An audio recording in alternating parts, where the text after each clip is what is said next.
This is Lee with 82 Game and 12 on YouTube channel Sons of Liberty 75. Picking up with another Glory and Empire First Victories playthrough. Wellington versus Napoleon. This is the Vimeiro battle. Playing the scenario 4 that's found in the companion book. Your plan. And I'm also using the Assault on the Western Ridge map. And in that module, it's actually scenario 2 right there. So this was an add-on that you could purchase to add the Western Ridge. So we have that.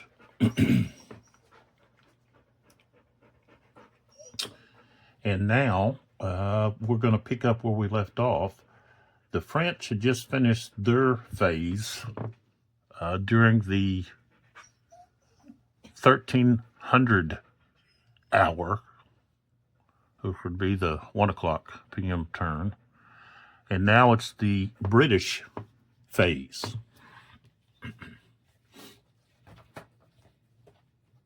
So we have the recovery segment, which for them will just be the rally phase. They no longer have any cavalry. They lost all of their cavalry early on, just overwhelmed by the French cavalry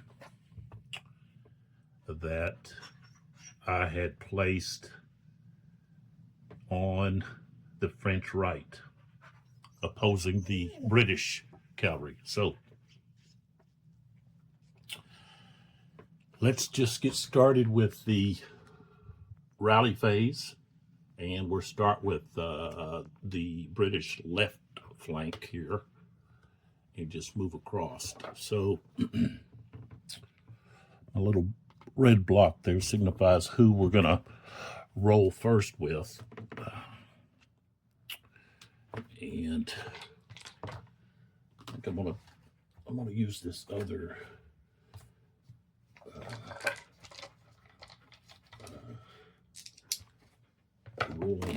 roll. It's not as loud as so I've got this wooden hexagon box here that I roll in, but it's kind of loud, so I'm going to switch over to this one here that I had purchased. So I've had it for quite a while, but I just haven't been using it. All right, so I rolled an 85, which means they're going to recover. Move to this one here, and oh, I rolled an 8, so this unit here will not. This one back here. It's artillery. 34, they don't recover either. We'll go to this shaken unit with Nightingale. So +4, -10 is a -6. 62, they're switch over to just disordered.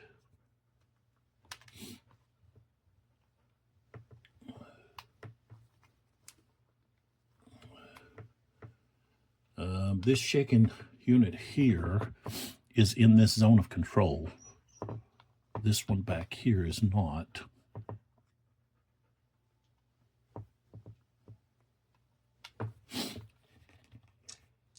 -5, 21, so they're going to stay disordered. Okay, this one here is not in an enemy zone of control. This unit is pointing here. These two X's here, they're in line. So let's see here. 16. So they stay. This disordered unit there.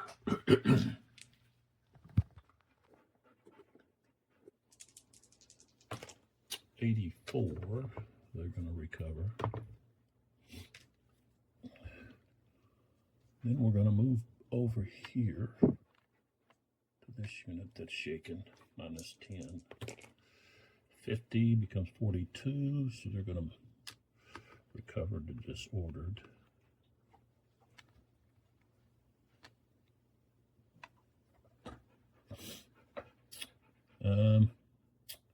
Yeah, let's move on back here. Let's see if I can get my...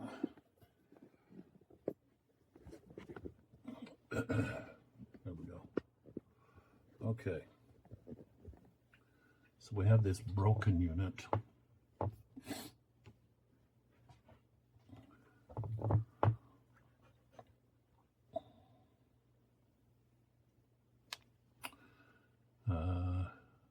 And Struther. Top unit is a 39. Minus 15. And Struther is plus 4. So minus 11. 61 becomes a 50. So they will recover to shaken.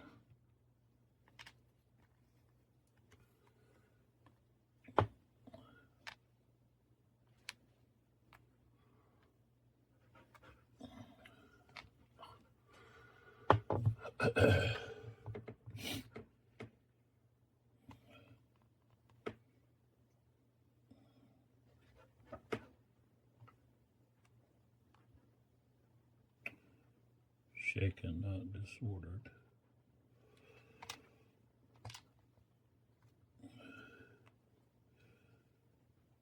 Okay. Let's go back here to this. We'll go to this routing unit here. Plus 4, minus 20. It's going to be minus 16. 62. That's 52 minus 6 more. Okay, so they passed.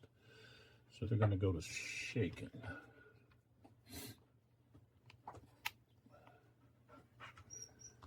And they will be in column now.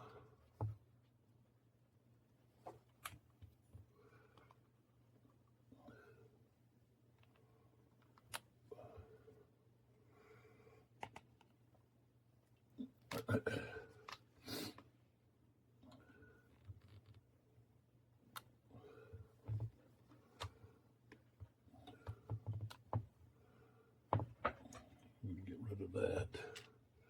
Okay, then we have this other routing unit here.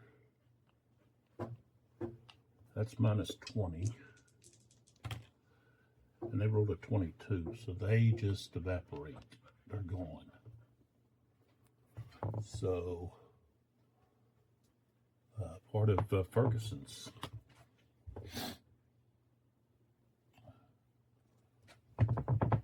Brigade.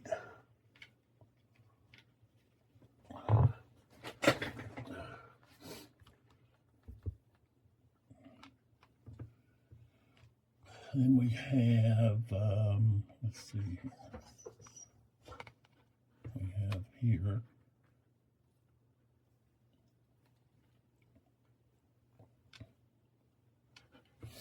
disordered.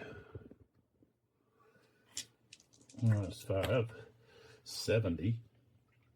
They recovered. This red disc underneath, I use those. Those are not part of the game. That's my reminder that that unit is in column. And for the French, if they have a blue one, that means they're in line, because the normal position, or formation, not position, but formation, for the British would be line, for the French would be column. So it's just something I use because the counters get pushed around accidentally. And if you had one in, say, a British unit in column, would you remember? you know. So, okay, so then we have this unit there.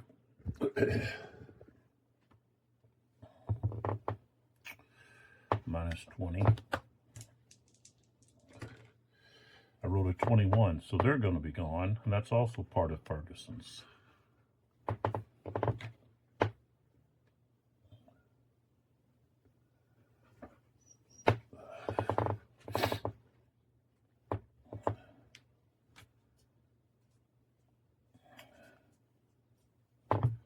Okay.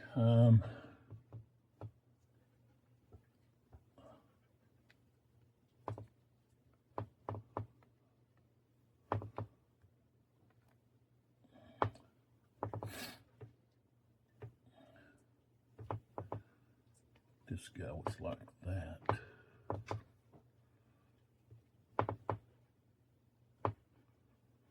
Okay, so we've got this disordered unit there. Right here, SCD unit. I rolled a 6, so they're going to stay like they are. Okay, then we go over to the left flank of the British. We'll start right here with this one. Shaken. 60 minus 10 is 50. Well, they had a 64, so they're going to pass.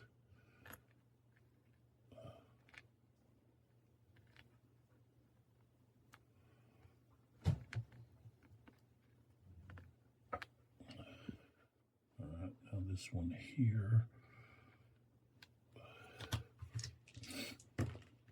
53, 43, so they passed.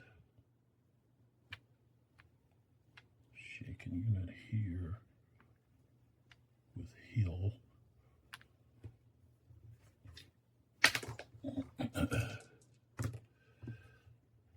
Okay, so they're shaken. Hill is +5. That means it's going to be a -5, and they rolled a 32, so they're going to stay as they are.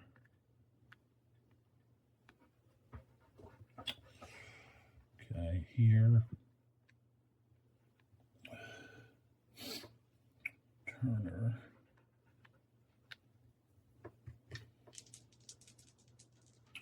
So it's going to be, or Trant, not Turner, Trant.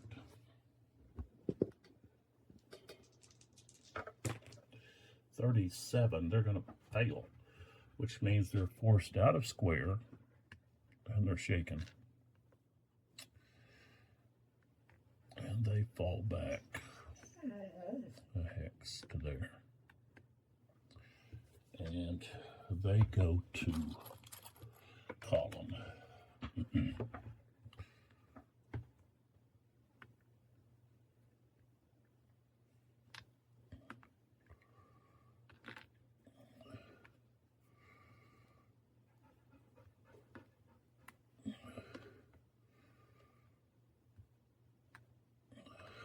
Okay.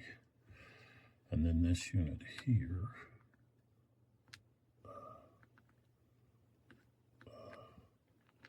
Ackland, +3, -5 is going to be a -2, and 87, so they're going to recover.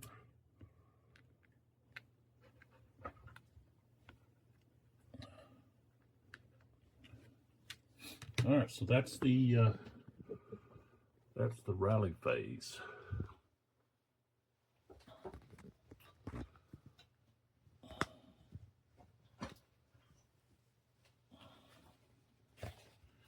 Again, we don't have any cavalry recovery phase. We have the artillery resupply phase.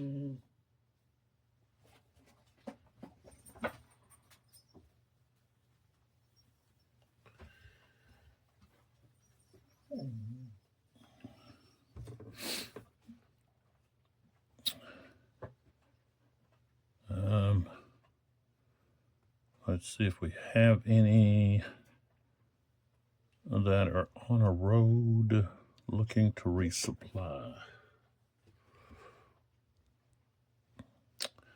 Oh, we got this one right here. Okay, so they've got to roll 8 or 9. I rolled a 0, so no. So they're going to stay out of supply. And then we have one more right here. Rolled a 3. So, no. Okay, so now we have, let's see, what do I do with my, where's my blue block? It's kind of odd. There's one. Okay, so now we move on to the next phase, which is the fire segment. So,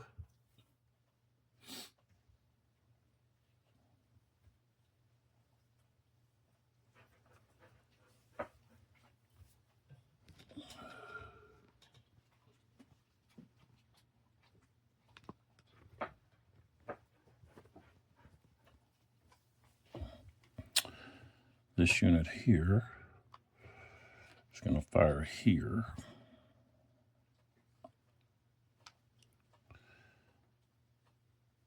Okay. They've got a strength of 2. This SED is going to be a -2, so we're going to be firing on the 0.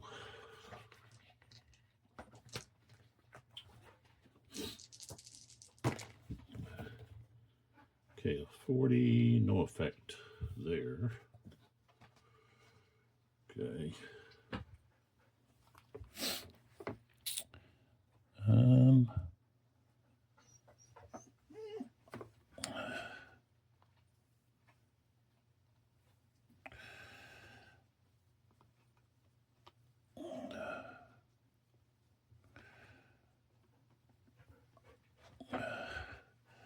This guy's actually turned the wrong way.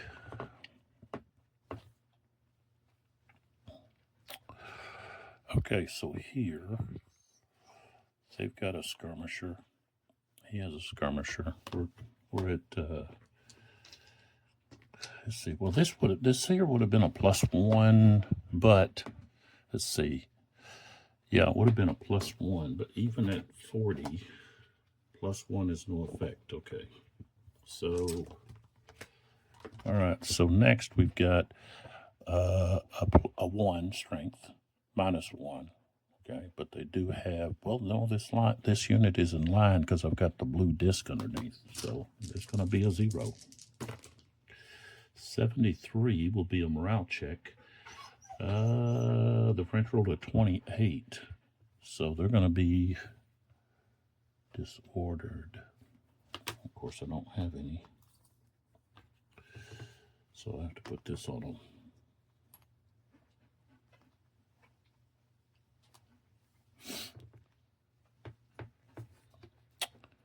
And usually I put it up underneath.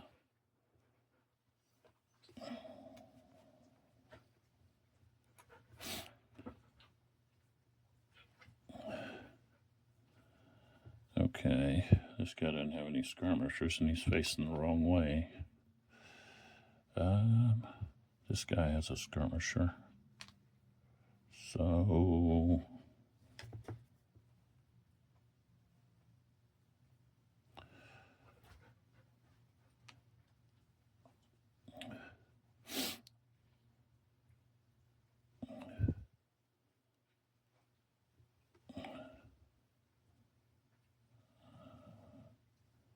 this guy.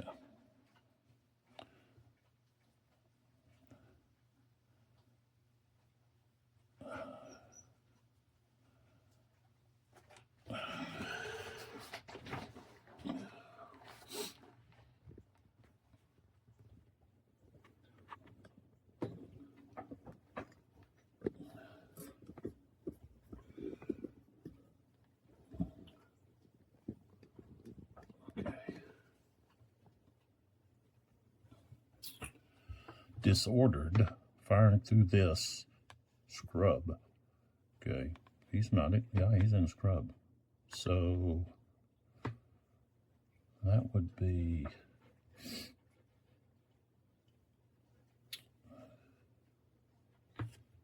this guy would have to be facing like that. So he'd have to fire here at this guy.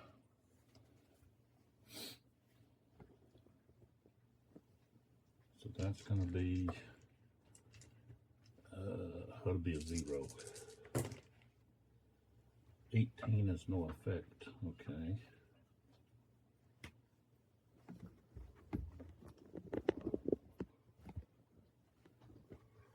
We'll move along here.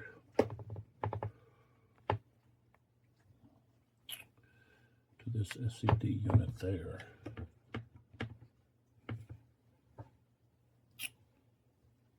And he's firing at this unit here. No. He's going to fire elsewhere. He's going to fire,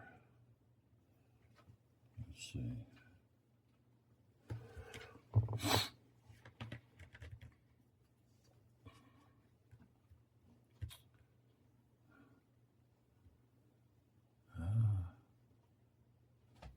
He'd have to be in,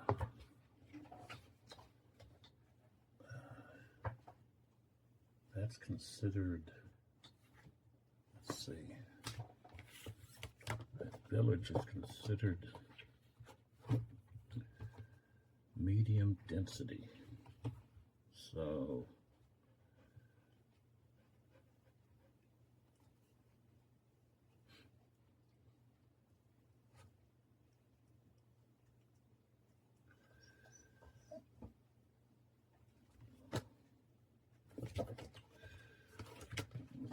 let's see, medium density.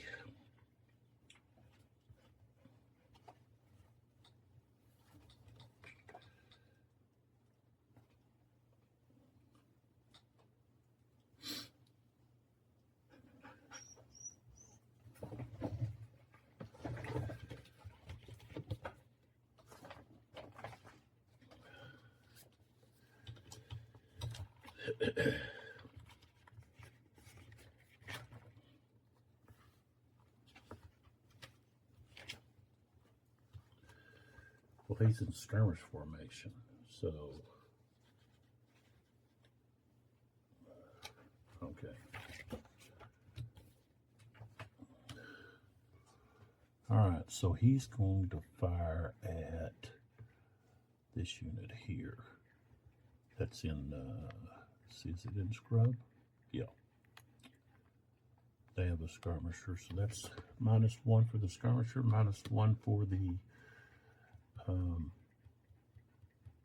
shrub, but +1 for being in column. So it's going to be a -1. So they have a 3 strength, so they're going to be firing on the strength of 2. 61.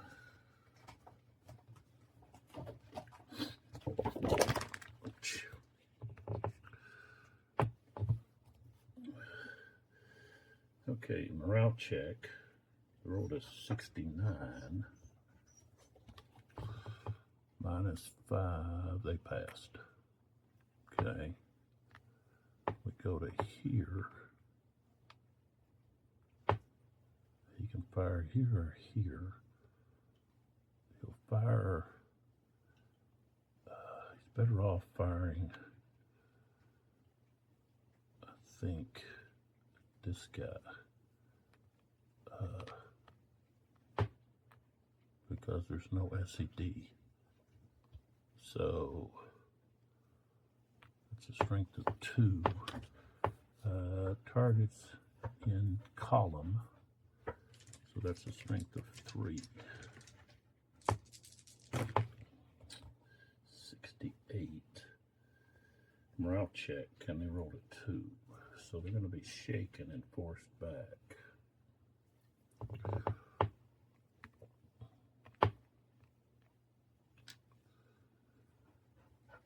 And this artillery here is facing the wrong way. to actually fire at them at the present. So, all right, so now this artillery here, they're disordered.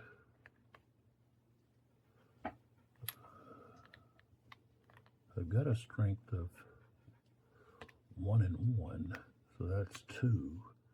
Disordered brings them down to just 1, but their target is in canister range. Move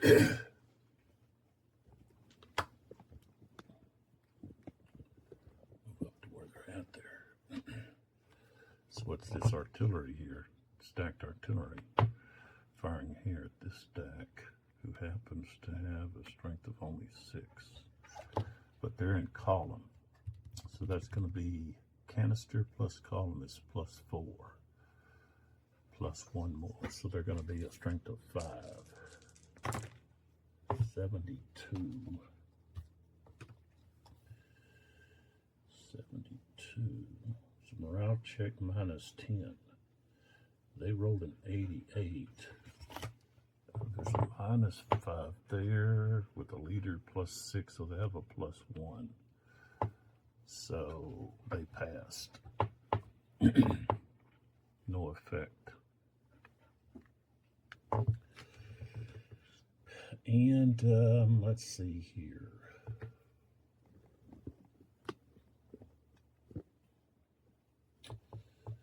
We have this skirmisher right here. Can fire at this unit. So they're going to have, there's a skirmisher there. So it's a 0, minus, plus 1, minus 1, and then a plus 1 for being in column. So an 80. It's a morale check, but they passed with a 90, so no effect there. Now this unit here is going to fire at this artillery. Firing at unlimited artillery alone is a minus 1. They have a strength of 1, so it's a 0. 33 is no effect. So that ends that. And now we have the non-phasing player's artillery fire, which we're going to have this artillery unit right here blasting away at this square.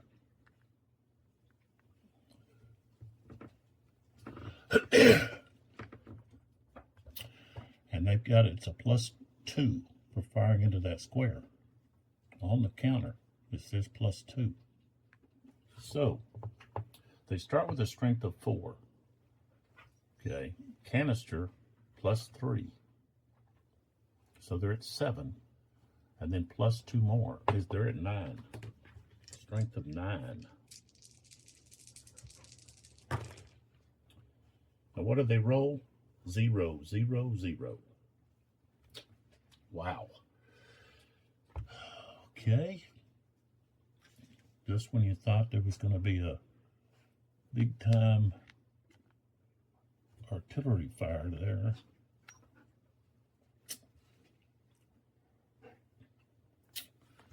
Okay, now let's see if we have any other artillery out there. That is going to fire. I don't think there is. I think the rest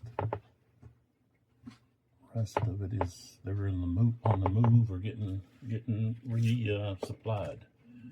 So yeah, we don't have any. We don't have any other artillery to fire for the French. So now we can move to the next phase or segment, which is the movement segment. Attack order phase, command status phase, and movement phase. So we've got attack order here. And we've got one here with Crawford. This one here is Heal. This one.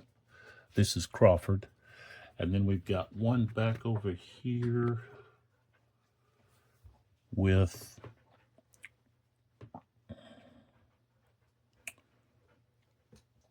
Bowles. I guess it's Bowles has got it. So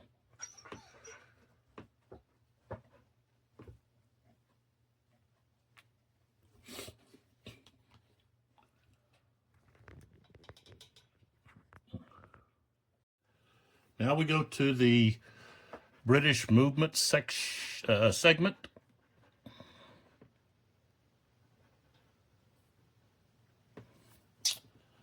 And just a couple of things here. We've got Bowles here, who needs to hit hard on this French left flank.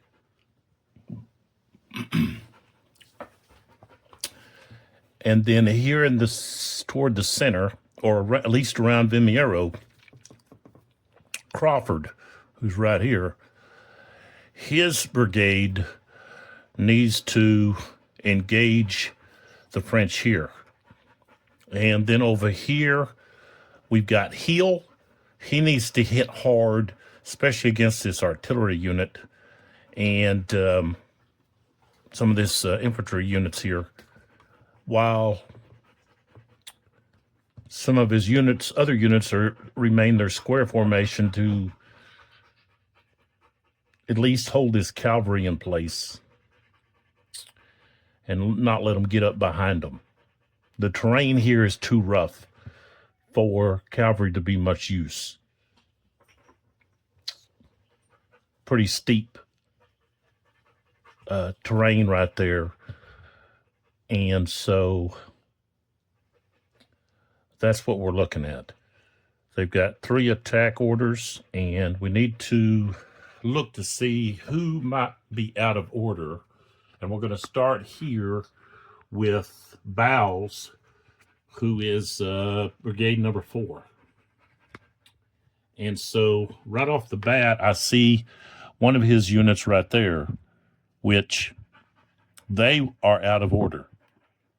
They're too far away from Bowles. Bowles is over here, and he's got a range of 3. 1, 2, 3, so it's right there. So let's put an out of command, not out of order, but out of command marker here. And let's see. He's got, let's see, this artillery unit is going to be out. 1, 2, 3. So that artillery unit back there, which is his, is out of command. This unit is in command. All of these other units are in command. And this, of course, here is Nightingale. Let's see. Right, yeah. Nightingale's brigade. So let's start with these units here.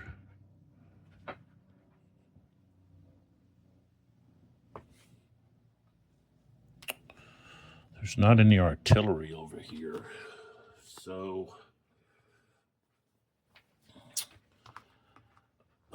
SED units have a movement of, let's see, for the movement for the British, I think it's only 6. No, it's 7. Okay, 7, as long as they're in command. So, okay. So we've got, let me back up a little bit. There we go. Okay. So we've got 1, 2, 3, 4, 5. Just going to turn here, 5. And then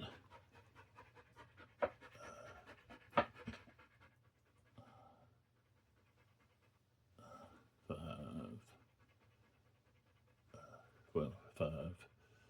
It could actually go 6, 7 around here. 6, 7, like so.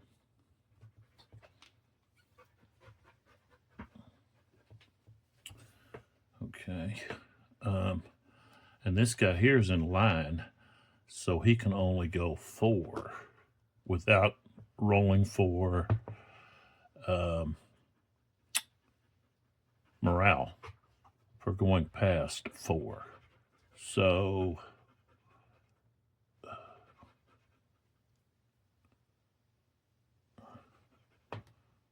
basically all he can do is get up in here somewhere. This guy here is part of Nightingale. This guy here is not. He wants to move, this one wants to move through and engage this guy and attack. So he's going to go up this slope I don't need to put boughs in there. He'll go up the slope. That's 1, 2. And then when he moves into here, he's going to turn like so. And now this unit here with a skirmisher, an SED, can fire on him because he moved into his skirmish fire zone. Well, he moved adjacent. Skirmishers can fire when a unit moves adjacent. So we're going to have fire there against this unit here. So we've got a strength of 2 firing against this unit here that's in line, -1. So it's going to be a strength of 1. 41 is not going to be enough. Yeah, got to get at least 60. Plus he had a -1 here, so that would have put him at 0. So I didn't include the skirmish, the shaken part there. So, but this here is going to be an attack, an assault. There we go.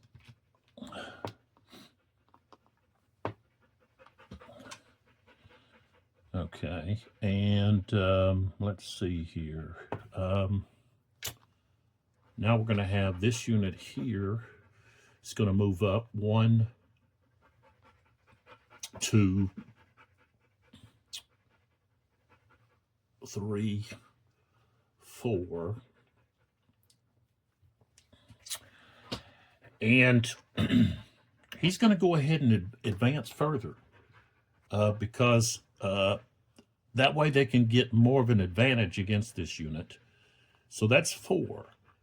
And he goes 5 and then 6. Now he's got to roll because he moved more than 4, okay, which is going to be, for each movement point expended over 4 in line is -5. So he's going to have a -10. I rolled a 51, becomes a 41, so he passed. And he's also going to be in assault mode. And he also would get fired on. And he doesn't have a skirmisher out. I wonder why I just didn't put one out. Okay, so that skirmisher is still, that's still going to be, let's see.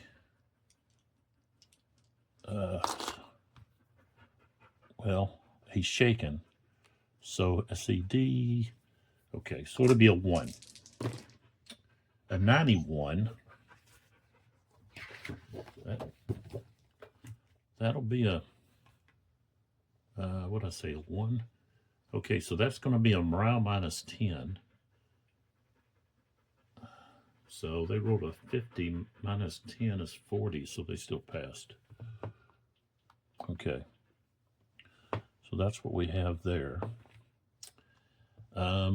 We still have some more of Bow's units here. So 1, 2.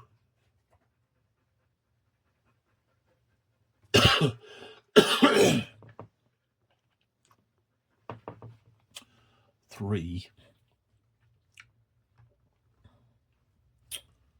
4. He's going to be there.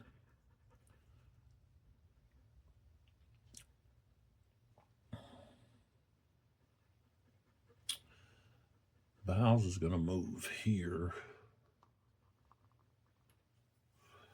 And this artillery unit, who's out of command, is only going to be able to move 3. So he's going to move 1, 2, 3. That's as far as he can go.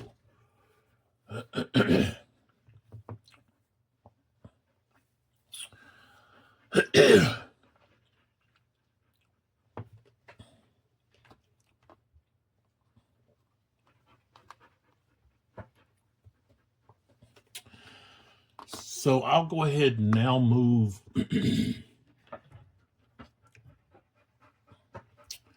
well, all I'm going to do is I'm just going to turn these units here like so. They're going to put out a skirmisher.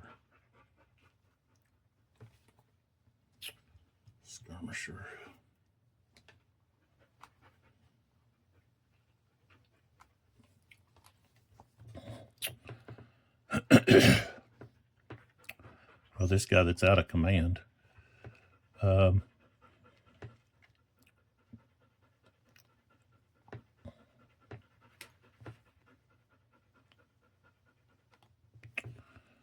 Yeah, he'll just stay facing the way he is.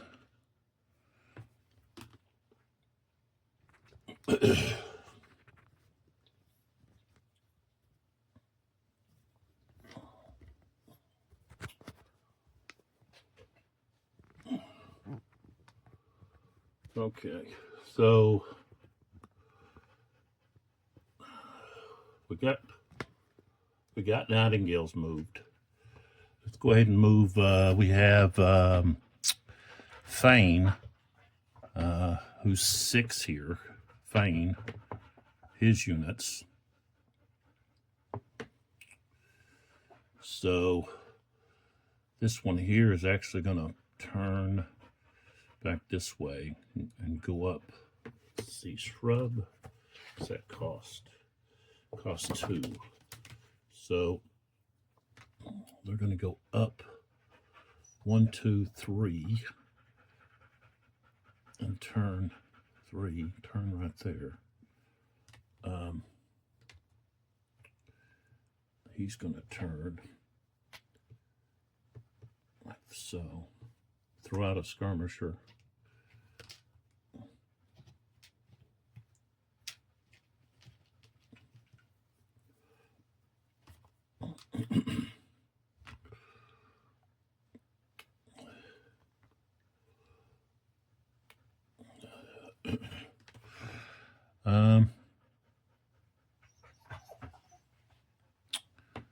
I don't know who all is in this stack.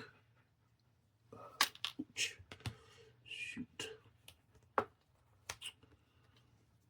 Okay.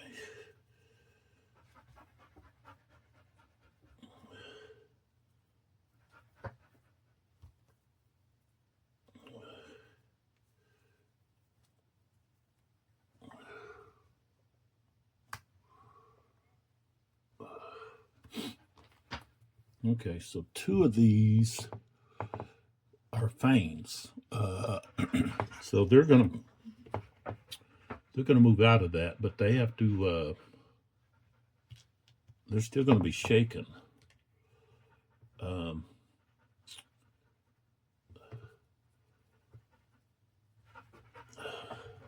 I'm going to move them right here behind, right there, and then now we can move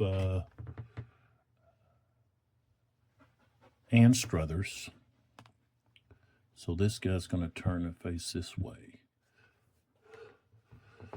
This 2 guys here that are shaken, I'm going to split them up. And they're going to throw out a skirmisher.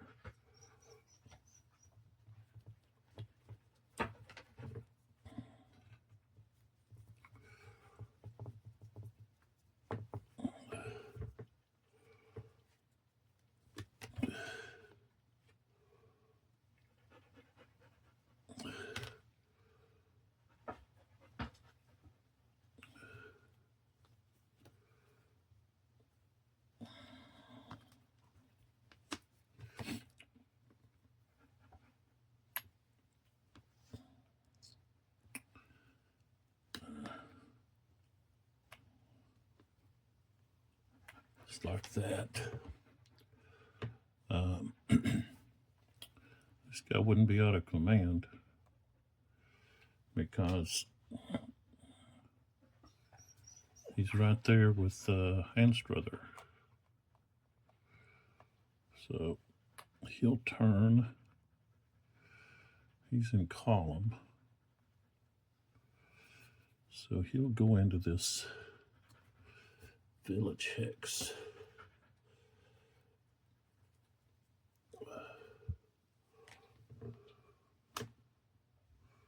Like so. Okay. So now we're going to take a look at next group that we want to move.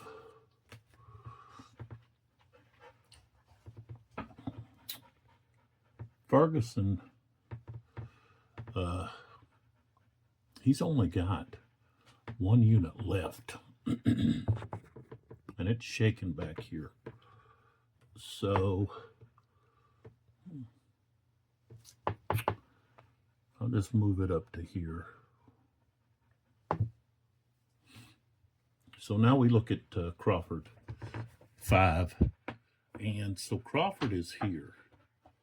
And he has a range of 3. 1, 2, 3. So this unit that's back here is going to be out of command. That's Crawford's. This here, of course, doesn't have, well, this guy here, let's see. This one here belongs with,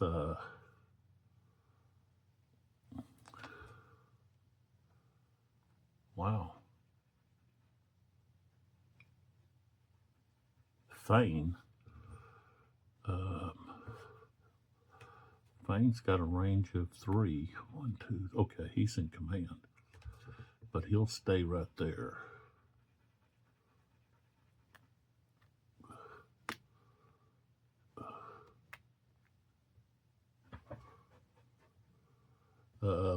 This artillery unit is actually going to move on back.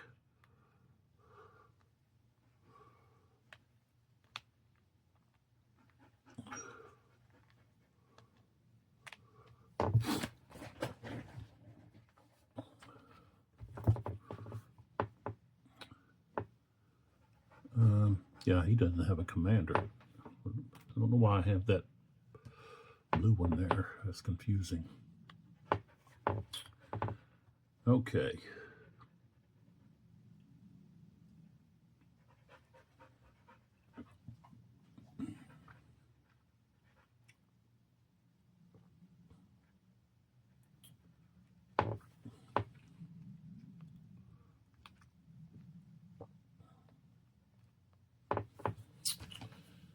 Village.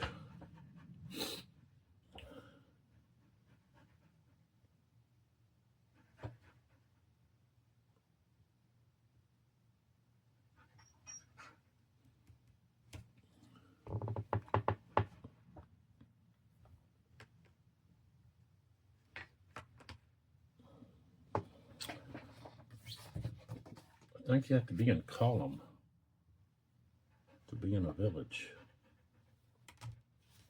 I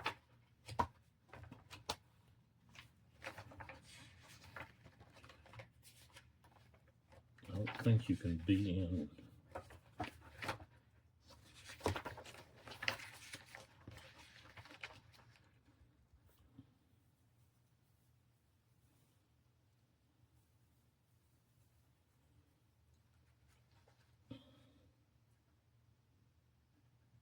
Yeah, open and light.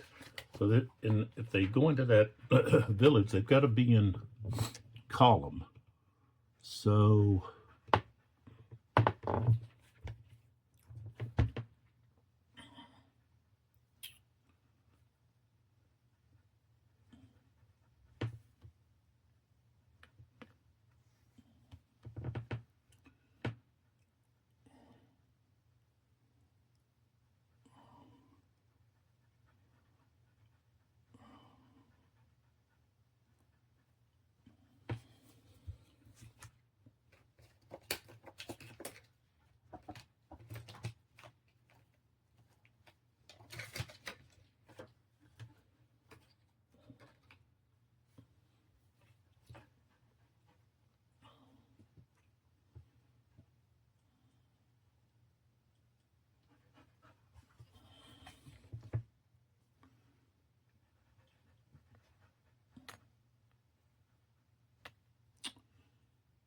all right, so right here, Crawford,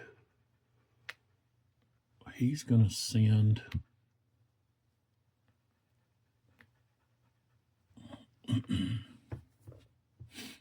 this unit here straight ahead.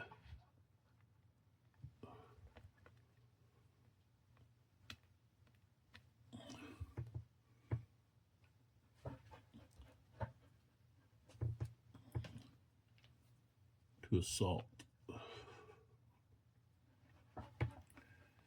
And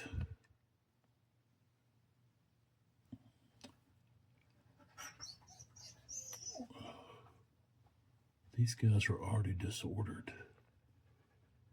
4.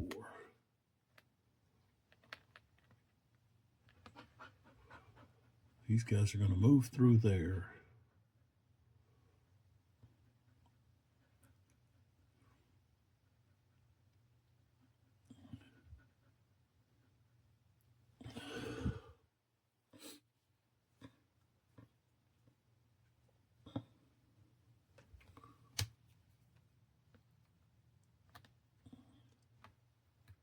Oops.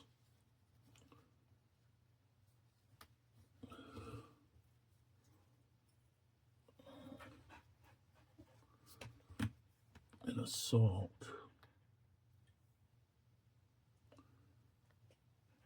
Like that. Now, when they move in there, this SCD unit here can fire at them.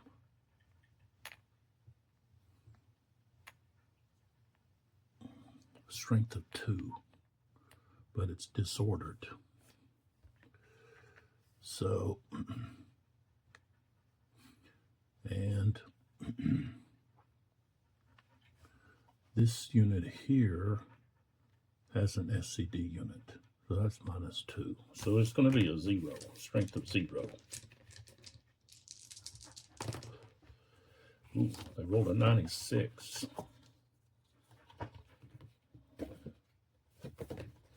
Okay. It's going to be a morale -10. But, no. It's an 80. Rolled an 81. That's just a morale check. Okay, and they rolled a 96, so they're going to be, no, 96. I rolled a 96. Morale check -10, but they rolled an 81. So they're going to pass. Yeah. All right. So we've got an assault there. Oh.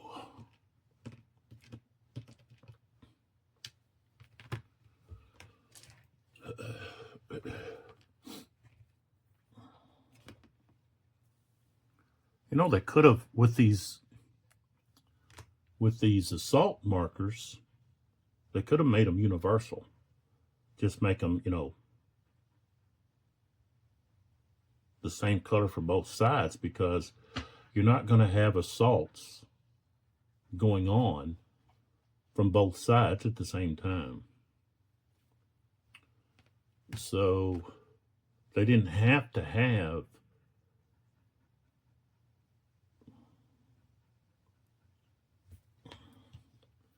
they didn't have to have those color coded, which means they could have used at least one color or the other to split in half to give more morale markers. So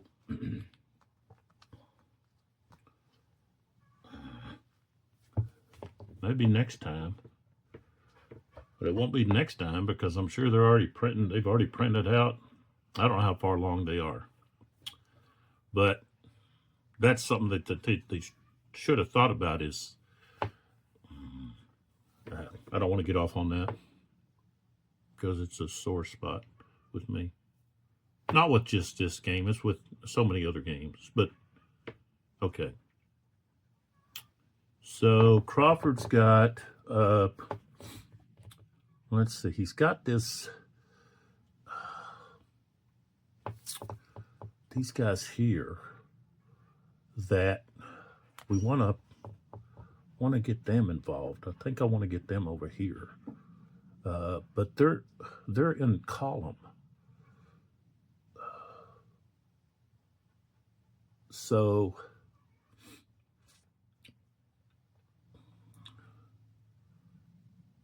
if they stay in column, at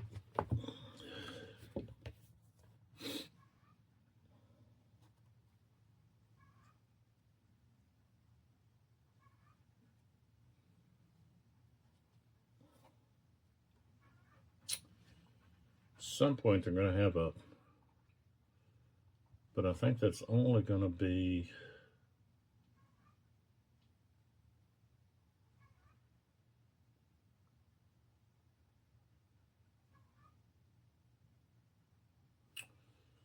where they're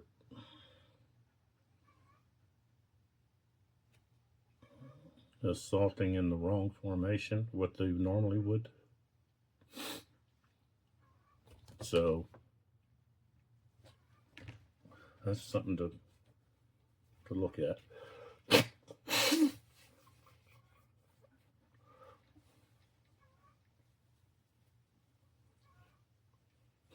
think it has to do with their morale. So, Cockadorus. Okay, so they're in column. So they're going to go 1. And of course, that dry stream bed is not going to cost them anything extra. So 1, 2, 3, and then 4. So they're going to go right into these guys here, which is this artillery unit.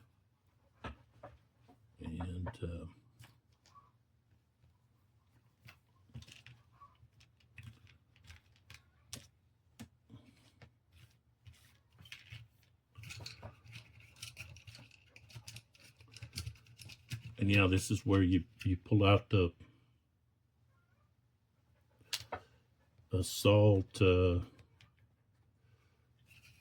marker that says they're assaulting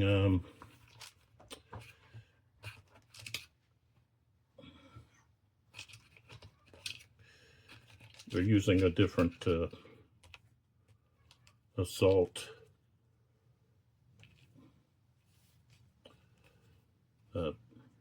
formation. I guess it's just a -10.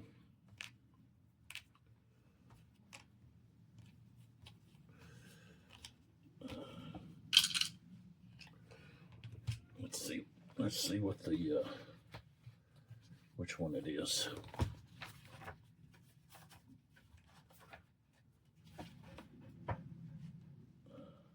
Yeah, attack method violation. Okay, so they have a -10. That's what that is. I got it upside down, but -10 attack attack out of the wrong formation, not their normal formation, which would be line for the British. So All right, now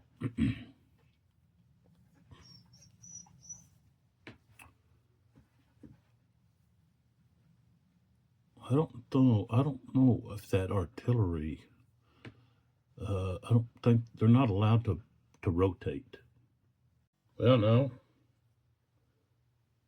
Okay, it says artillery that faces a hex side has the same front, flank, and rear hexes as a unit in column.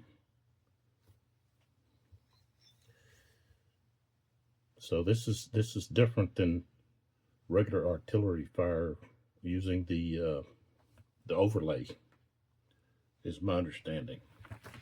So they would be able to fire as this unit is approaching, because this is front, front, front. So this unit's approaching from here, so they would fire on them from there. Okay, so as that unit's there, okay, and they're in column, this unit here, strength of 4, with also a canister, that's 7. And they're in column, so that's 8. Oh, a 12. That's still going to be a morale check, and they rolled a 16. So they will be disordered as they come in.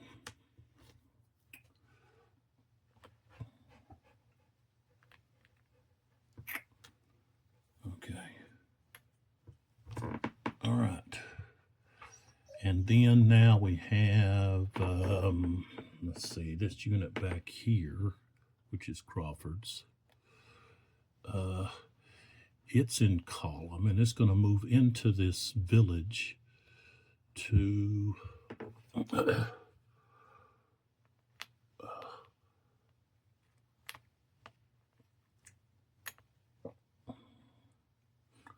move in here with this unit.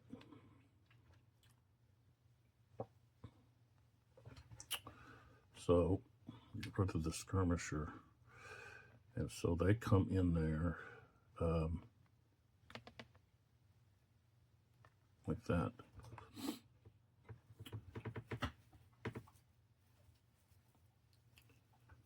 And let's see, and then this unit that's back here, okay, who's out of command, is in column 1, 2, 3, and Crawford's going to move over here with them.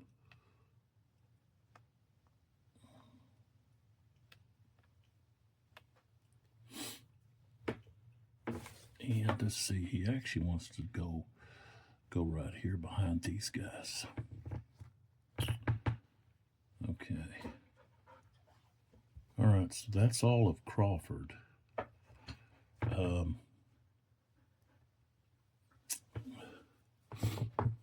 This unit here, oops, who's shaking? Okay, this artillery unit's going to move back. They're going to move up, and they're in column.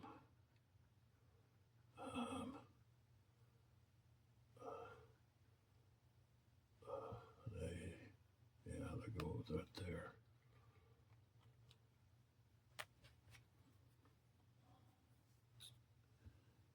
And now we can focus over here on this other side. And we have attack orders with Hill. So I guess this goes in there like that. So this guy's going to move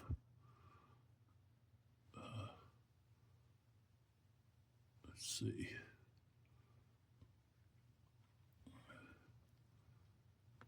He's going to start moving into there, and he's going to get fired on by this artillery. Right there. So that's canister. Plus 3, that's 7. Minus 1 for skirmisher, so we're at 6. 66 is going to be morale check minus 10, and they rolled a 2. So they will become disordered. I actually found one I can put on them now.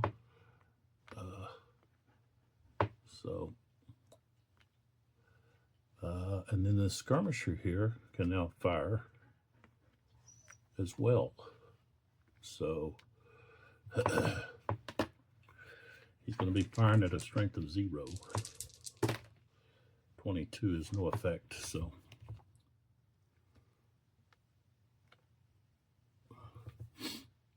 And let's see.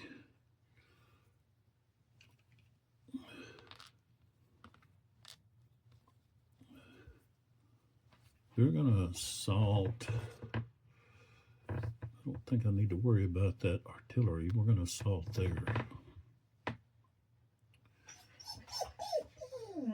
Now, the thing is, when they move to right there, 1, 2, 3, they moved into that cavalry's reaction zone.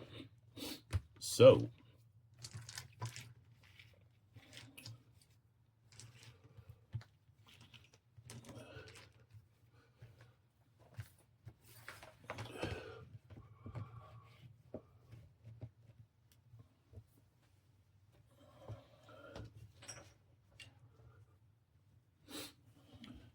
we could possibly have a charge right here by that unit. This unit here, because this unit here moved into their charge zone.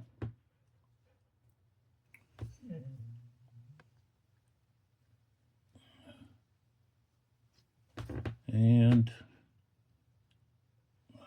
maybe I don't think they can see them because of the terrain, because this is at a lower level right there along that edge. So I'm going to say they can't see them.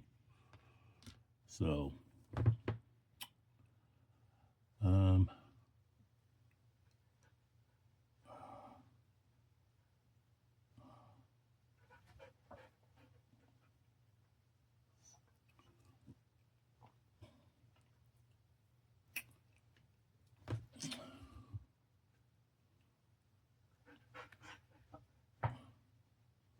heal. 1,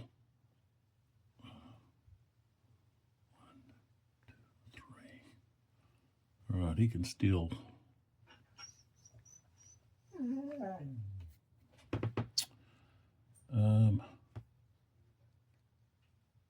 Yeah, he don't. I don't want to move any of these other guys because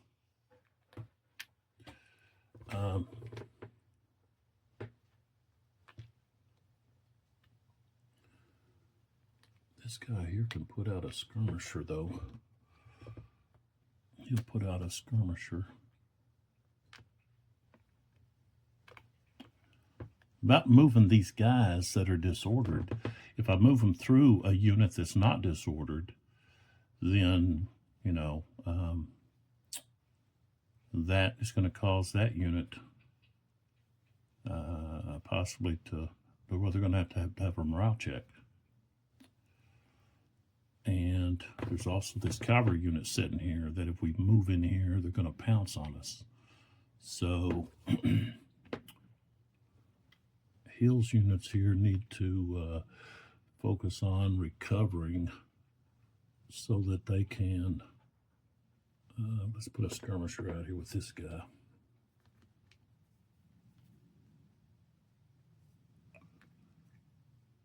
So then they can hit hard when they're ready.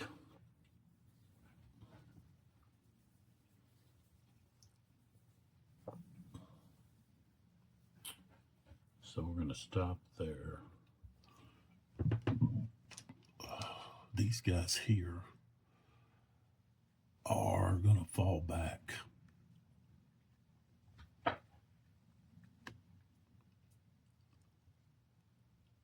To here.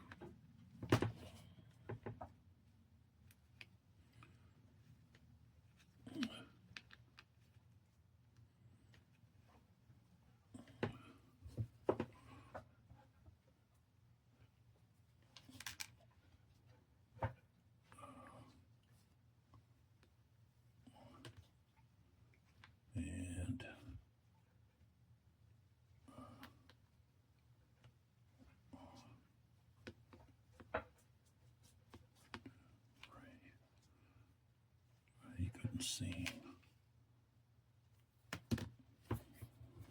Okay, so that's going to be all of that. So we're going to have, if we pull back here more, we're going to have assaults here.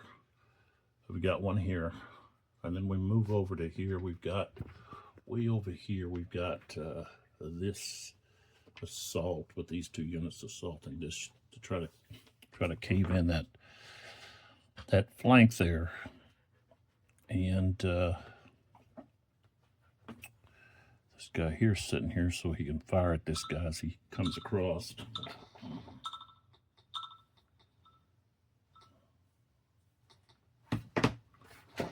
So we'll see what happens in the assaults. We don't have any reserve movement to take care of. So then we can go to the close combat segment, which would be the charge phase, which we don't have. So then we have the assault phase. So let's take a look at the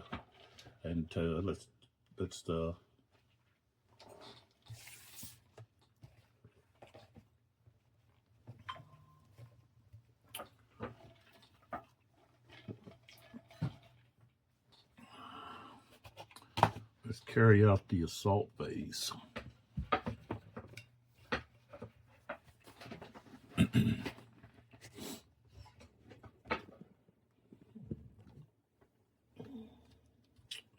So,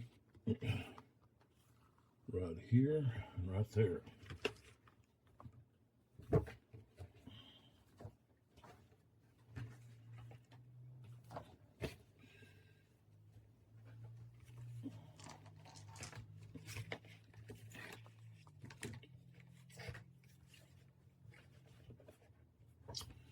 Okay, so we're not going to have an empty target hex. We don't have retreat before combat. We don't have advance into empty target hex. So we go to attacker morale check. And, okay, the only morale modifier we'd have right now would be on the, if the attack was, you know, out of, they were not in their normal attack formation. And both of those units are. So we've got two attackers.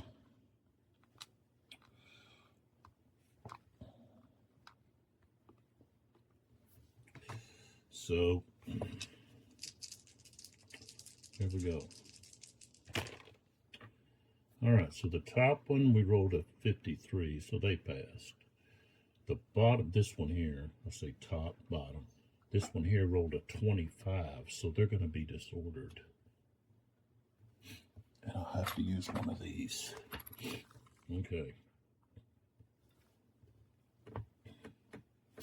Or actually, I'm going to move this back here. Put this here. I'll put this over on that one. Okay. So, well-directed fire. This unit does not get well-directed fire. Now, the defender, okay, here, oops, earthquake, no earthquake. So, we're going to have, okay, morale check, defender, each assaulting hex over the first, so that's going to be -10 because there's two hexes. They're not assaulted in the flank or rear. Defender has an SK marker. Okay.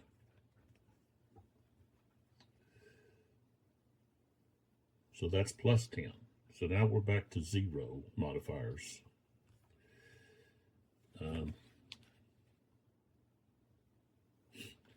But we do have the shaken. They're shaken, so that's going to be a -10. Rolled a 61, so they passed. So they're going to have well-directed fire. All right. So now we've removed the skirmishers.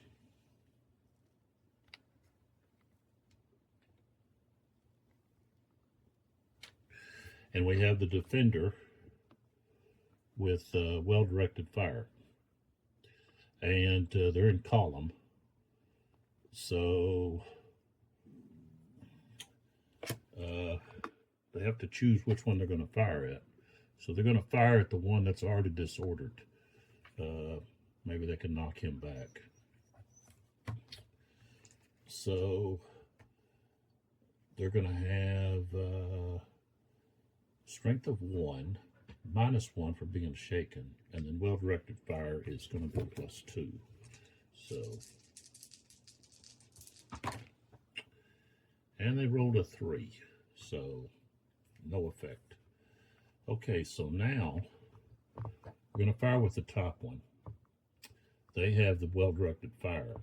They're in line, so they've got a strength of 5, +2 for well-directed fire puts them at 7, +1 for the target being in column.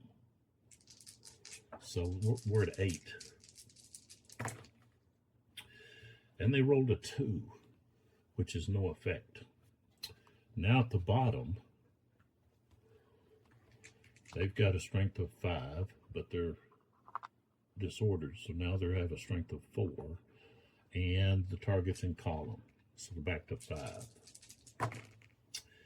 They rolled a 50, which is morale -10, and they this is a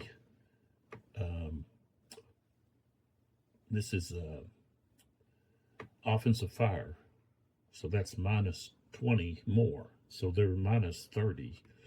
-10 more is so they're not -40, and they rolled a 5. So they are going to lose 2 morale steps. So they go to routed.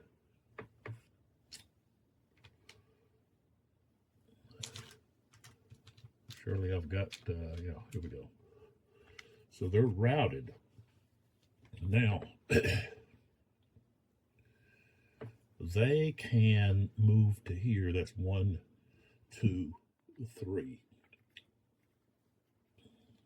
And, okay, they're just facing this other way, running. So, there we go. They didn't actually have to go by that unit. Okay, so,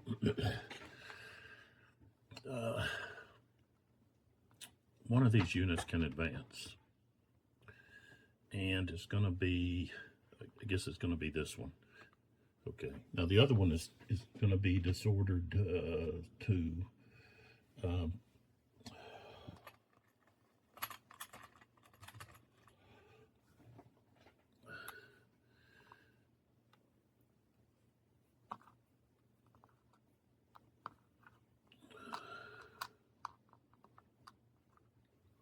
okay.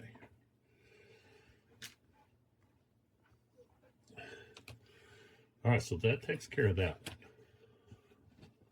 Now, let's move over to the next one that we have.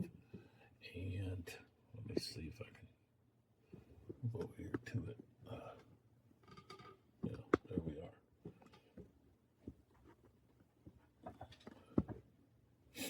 are. Okay. So, we've got this unit here.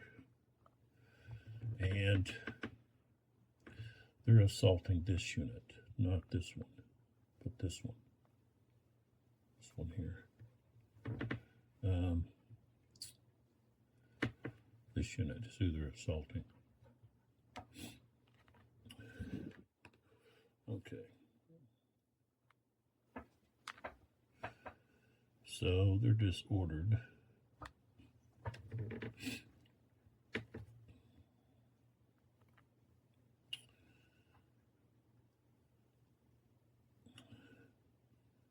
Even though this is at the front, this is not the unit that I would be checking morale with, because he's not the one that's assaulting, it's this unit.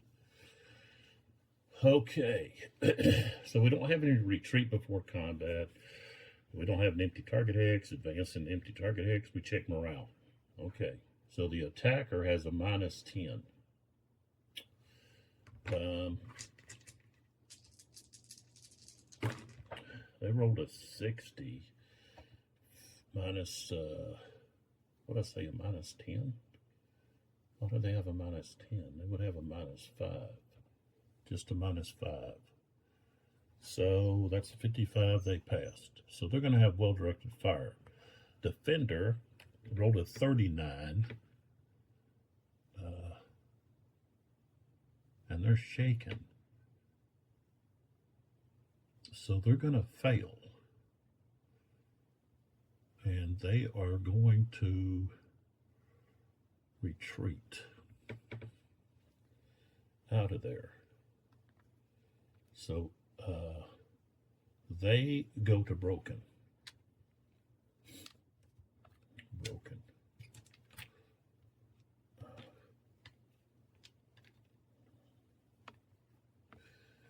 And move back 3. 1, 2, 3.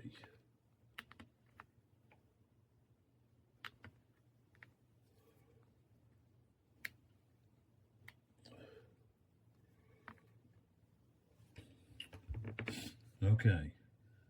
Now, they can advance. But I don't know if they're still in a zone of control, which they are from this unit. I don't think they can advance.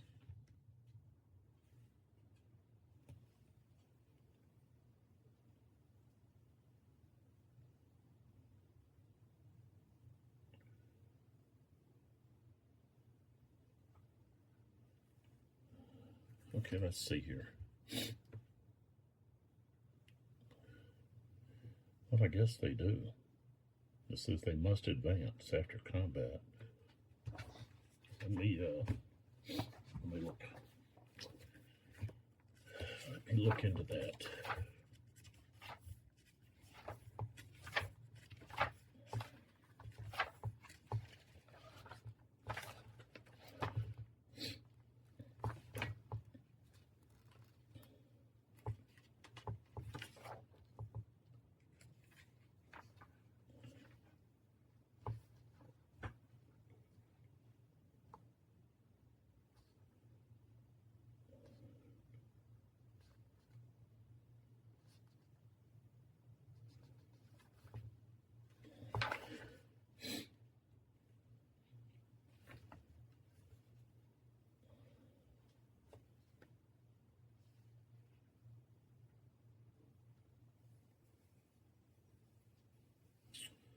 So I guess they do.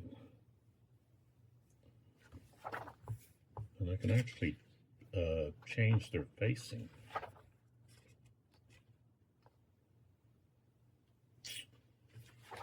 After they do that.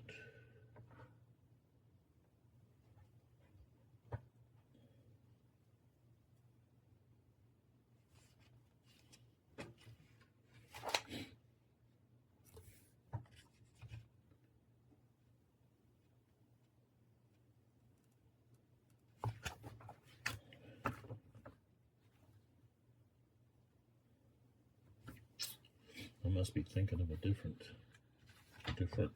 game.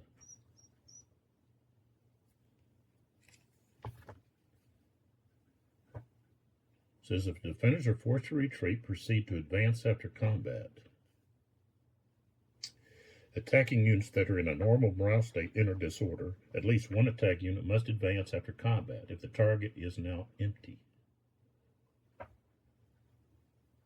But then they get the follow-on charge. Follow-on attack assault. Yeah. Assaulting units advance in a target hex due to empty target hex or due to a retreat before assault may attempt a follow-on assault. They can initiate a new assault or join an existing assault. Okay. So, they basically, as they're moving though, they're going to get fired on by this SED unit. Okay, which has a strength of 2. Okay, and that unit has a skirmisher. So no, they don't have a skirmisher anymore. So it'll be a strength of 2. All right, so let's do that fire first. 28 is not going to do anything. Okay, so they're going to be able to move into here and then turn and attack.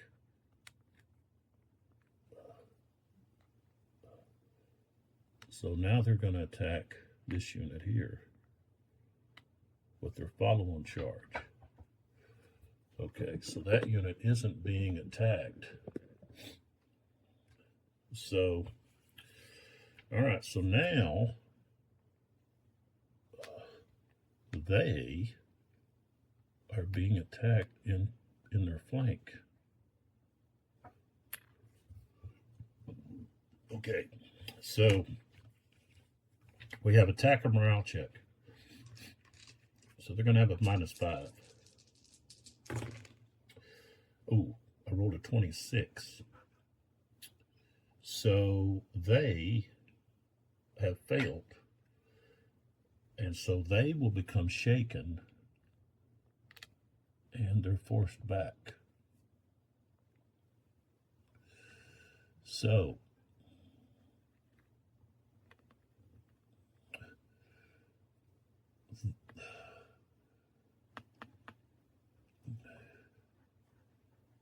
if they were to go into here, they would have to lose a step.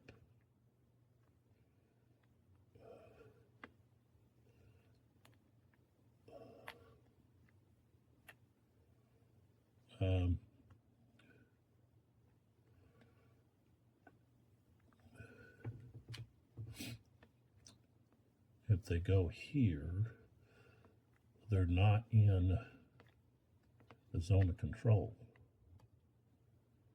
So that's where they end up. Okay, so now, we move to the next assault.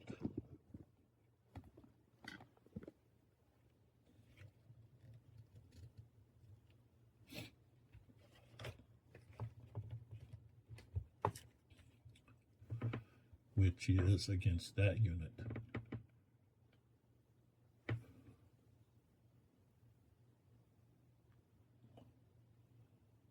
Well, I guess he had that SED unit with him.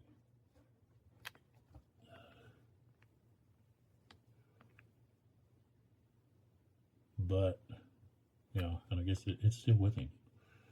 Okay. All right, so here, I'll put it right there. So we've got Vimeiro, okay, and we've got this assault here with this skirmisher. All right, and we actually got 2 units there. All right.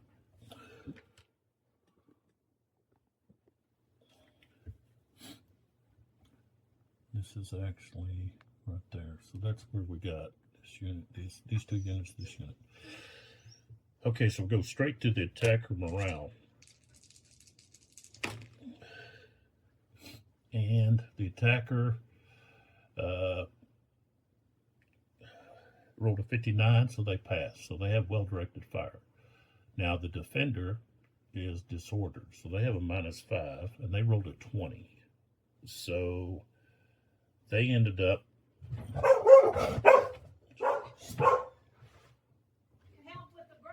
You didn't ever call me.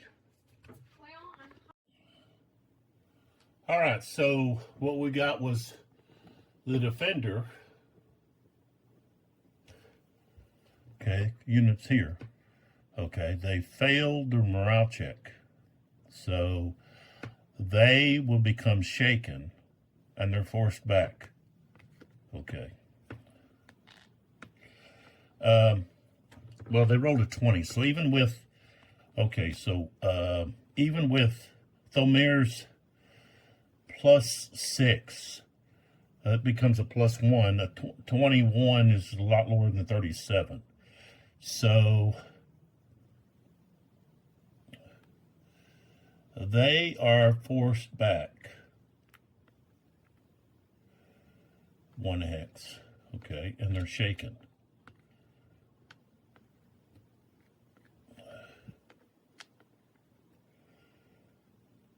All right, so they get to move in, okay, and as they do,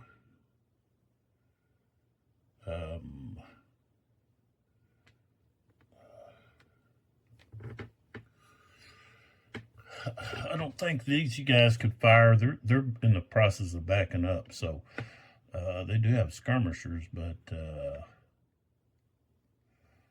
yeah, I don't think they would get to fire since they moved and then they moved forward. So it would have to come from some other unit, and no other units facing them there right at the present. So we're going to have a follow-on charge. This unit will now be disordered, and let's see, I'll have to get a disordered marker from somewhere else. Okay, so they're disordered, and I'll just put that on this unit over here that was, there we go. So we basically are going to have the assault again. So they have that skirmisher, but they're going to be disordered. So they have to roll first, the attacker. So they have a -5. And they rolled a 5. So they are now going to be shaken, and they will fall back. And now this unit will get to fire on them. And they have a skirmisher, but they're shaken. So it's going to be at a 0 strength.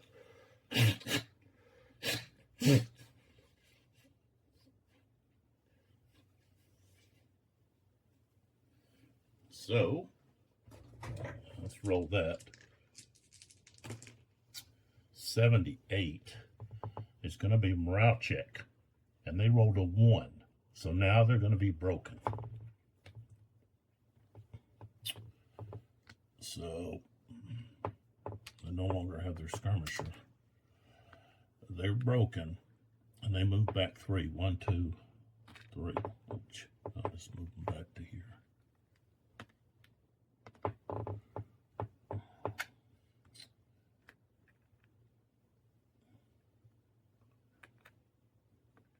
Okay.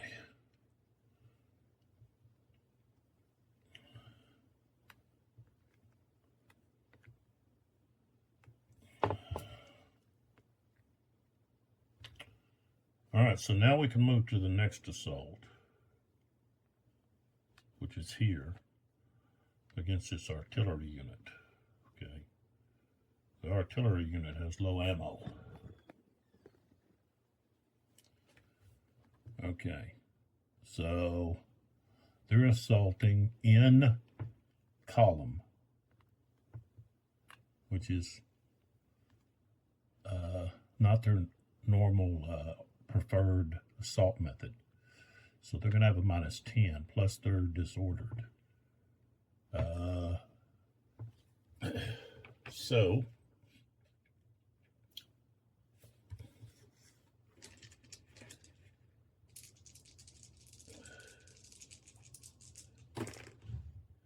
okay, they rolled a 92.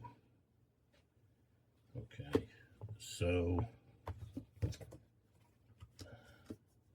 they are going to pass the morale check. Now, the artillery unit, okay, is alone.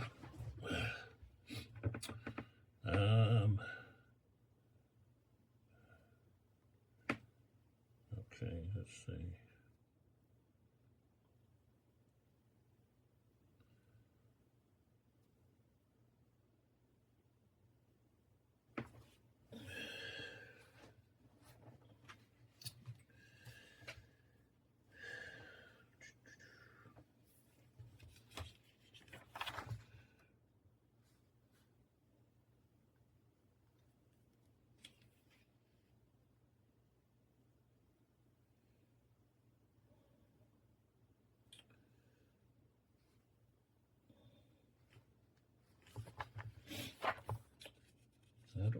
know for sure. I think if artillery's alone, of course, after the offensive defensive fire, they're just captured. Let's see. Let's get over here to close combat.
Surely somewhere here we've got mention of just artillery alone.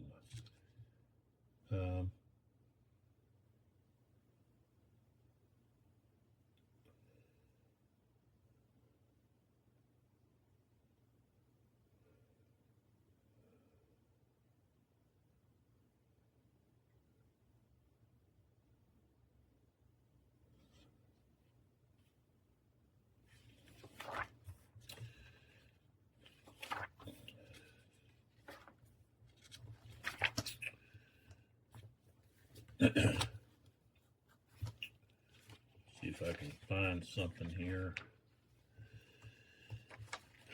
I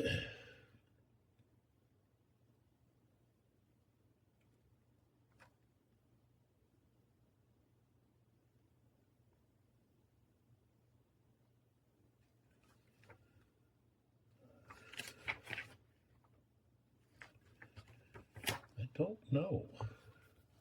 Let's see.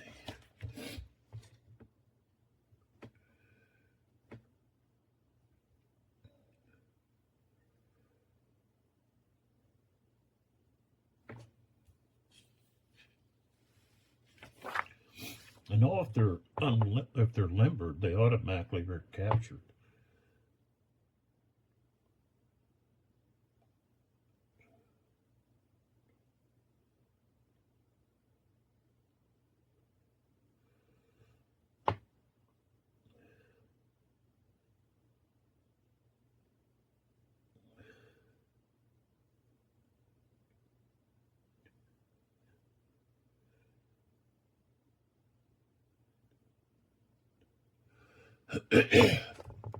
So the artillery can change its facing anytime it fires. So it could alter right there, rotate there, and being able to fire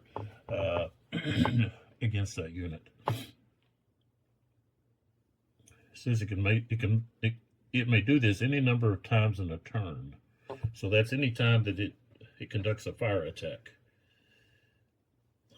But I don't see anything about when they're being assaulted alone. Of course, they have a 0 for their combat factor.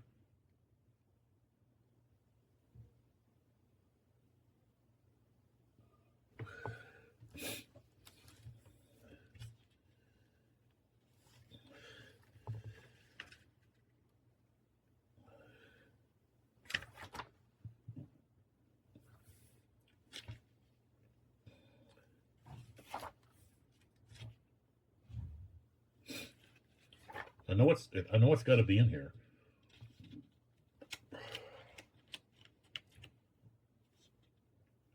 But I'm not for sure where it's at.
It says artillery that is the target of an assault may still perform a reaction fire against other stacks.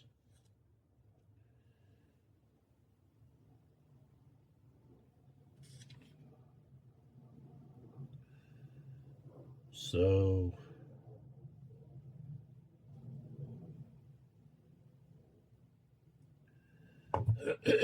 I guess if they can force the artillery to have to, move back, then they're captured.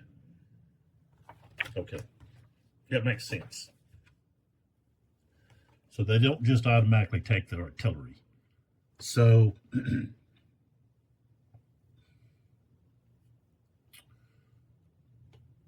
okay, so the artillery rolled a 43. So they passed their morale check.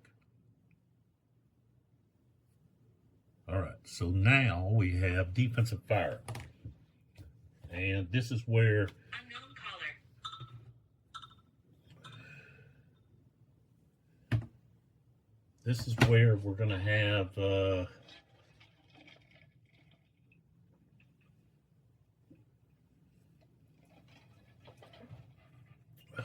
possibly a step loss. Okay, because they have a strength of 4. Then we have canister, which is +3. So they're at 7. The target is in column. So now we're at 8. But then we also have well-directed fire. So that's +2 more. So we're looking at a total of 10. So strength of 10. So let's see what happens. An 81 is rolled. Okay. On 10. So 81 is going to get us all the way down here to a step loss and a morale -15. So they take a step loss. Okay. And that's all of them. They would also have a -10 here and a -5. So they were looking at that's actually a minus and a -20 because it's defensive fire. So we're looking at a total of 20. Let's see, 15 plus 5 is 20, plus 20 more is 40, plus 10 there is 50. They rolled a 84, that would have been a 34, but they wouldn't have passed. But that just killed them. They only had 1 step. So those guys are done.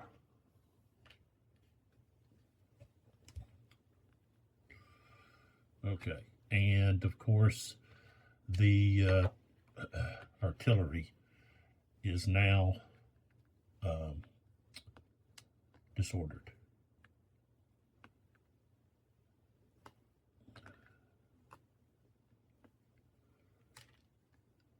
All right, then we have this assault, which is going up against this guy. So disordered and a skirmisher. There's the assault, and so we've got all of that right there. Okay.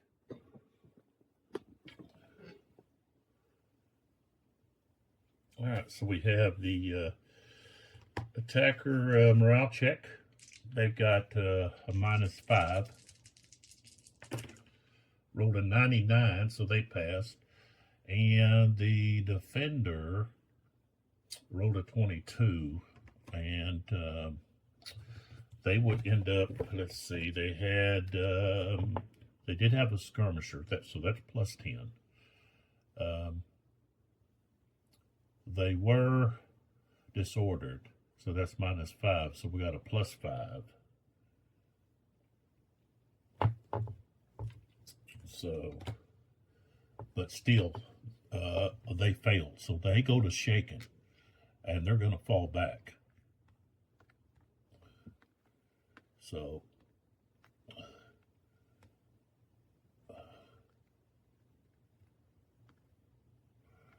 they are there. They can fall back to here.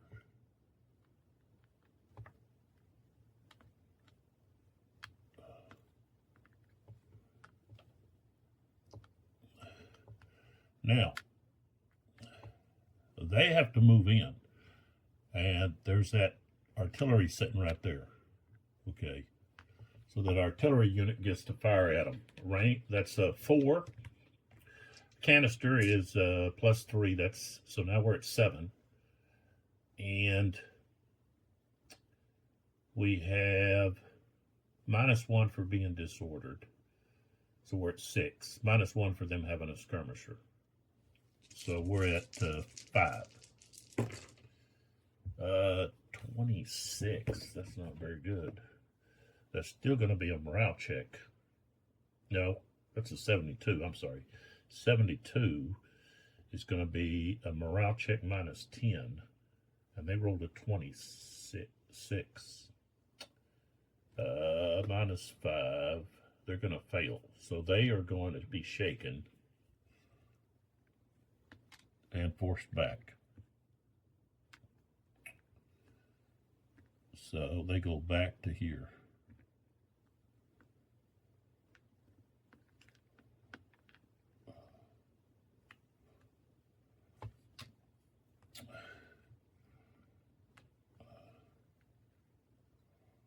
That artillery there is a pretty strong artillery unit, and it needs to have some infantry with it, because it's easy to capture, especially if it's being hit from the flank.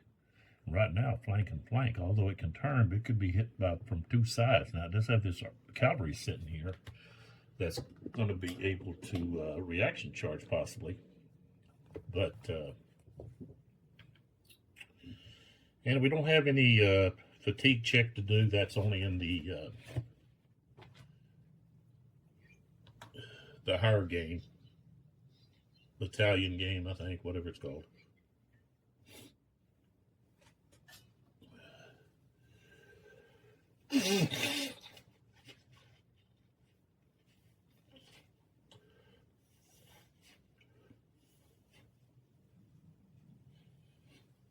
So the British were successful in pushing the French back in this area. They've got this unit here that's kind of in trouble because it's out here alone and can be easily enveloped. But they were able to, Crawford was able to move in here and disrupt the French attack there. And then over here on the French left, you had Bowles was able to push the French back, and looks like he's going to be able to put some pressure on this flank. He's going to need to get his artillery unit up around here so he can use it. But we'll see. Maybe the British will be able to get the next activation with Wellesley's higher initiative rating.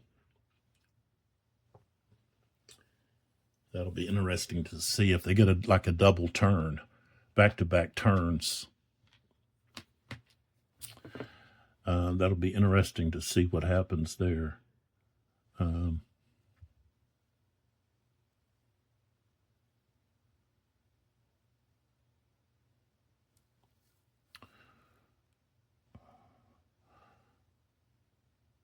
This is just really a well thought out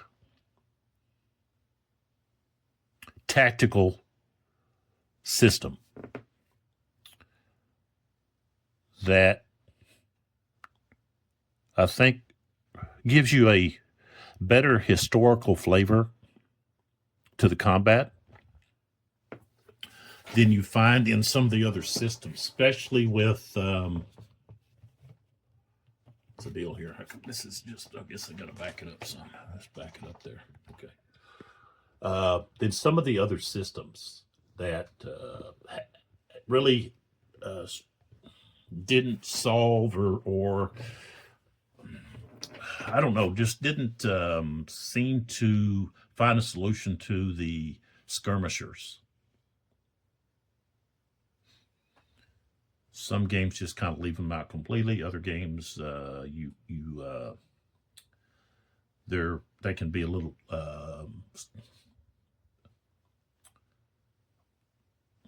tedious, or they really don't do anything. They're just there to slow, your opponent down. And then some games, the skirmishers are so powerful, especially the British in the let's see, it's either, what is it, Wellington versus Ney, or Ney versus Wellington. It's SPI over Quadra. That the skirmishers were could end up being very powerful if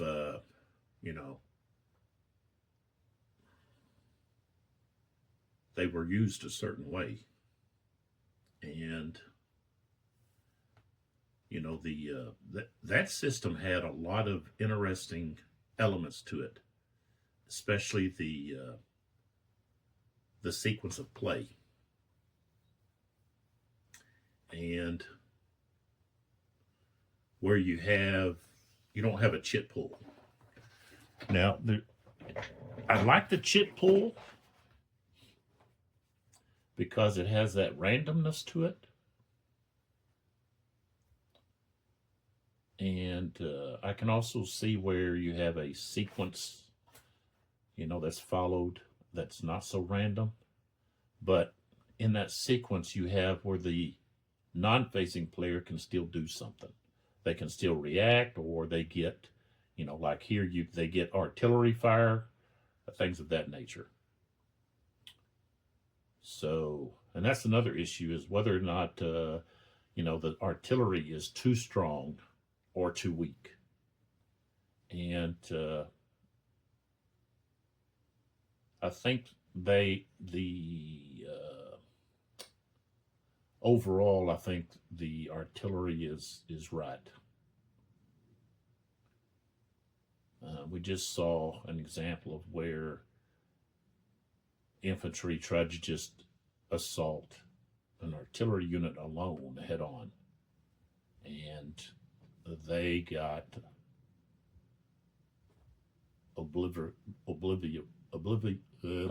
they got destroyed.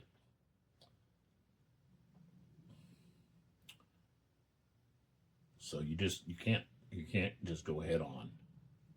You've got to basically, you'd have to get them from the rear, really. I mean, because they're going to be able to rotate. You'd have to attack them from more than one side, and then you could capture them.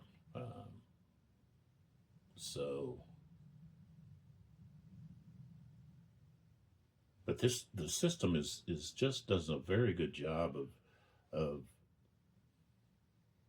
dealing with different elements of the Napoleonic era's battle. So I think the cavalry is right on the assaults, and the fact that you're not going to have cross swords until the infantry, if it's infantry versus infantry, they're not going to engage in bayonet combat unless it's in a confined area, in a village. Otherwise they're just gonna retreat. They're not gonna stand there and take a stabbing. They're gonna fall back. And from my research and reading on the Napoleonic era's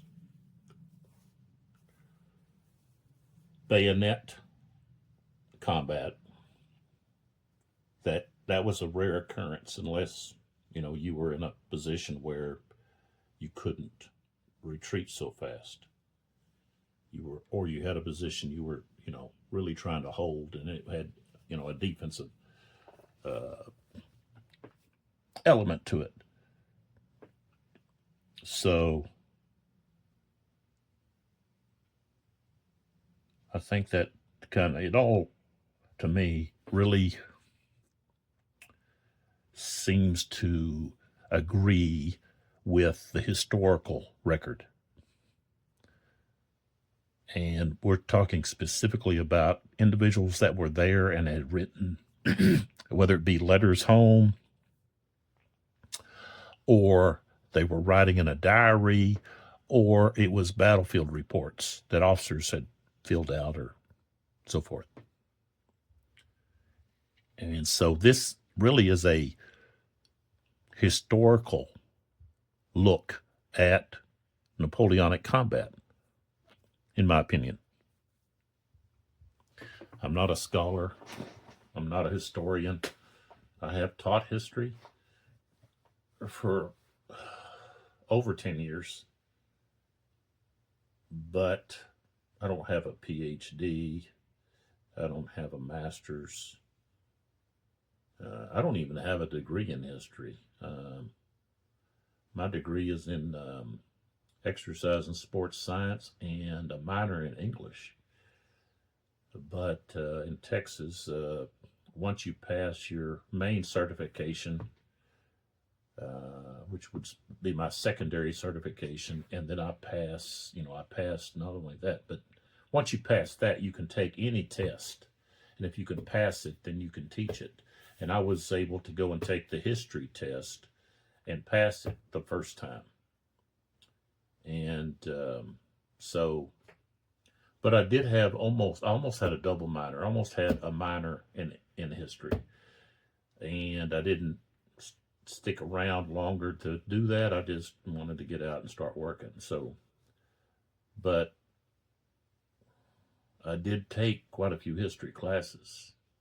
And history was always my favorite subject when I was in school, whether it be high school or college.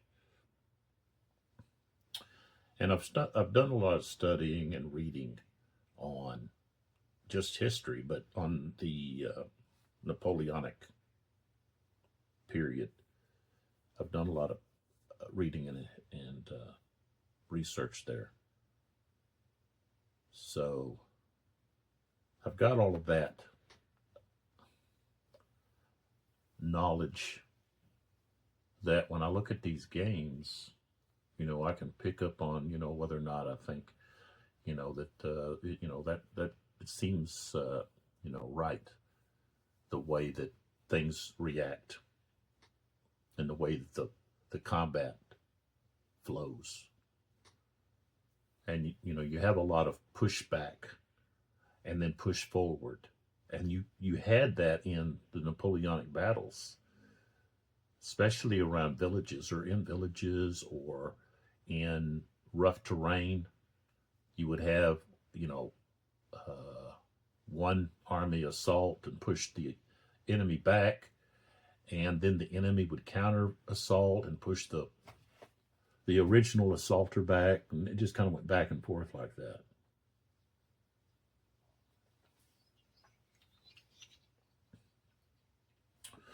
And at some point, the French did get into Vimeiro rather briefly, and then they were counterattacked and pushed back. And the British had the numerical advantage, but Wellesley was restricted in his battle plans. That he was really instructed to hold and not to attack, but to hold the position until John Moore's troops could arrive and then be offloaded. So, but this is where we're at the present time, and it looks like the thin red line has held so far. You had Crawford that finally made it up to the front line to possibly save the day for the British. We'll see.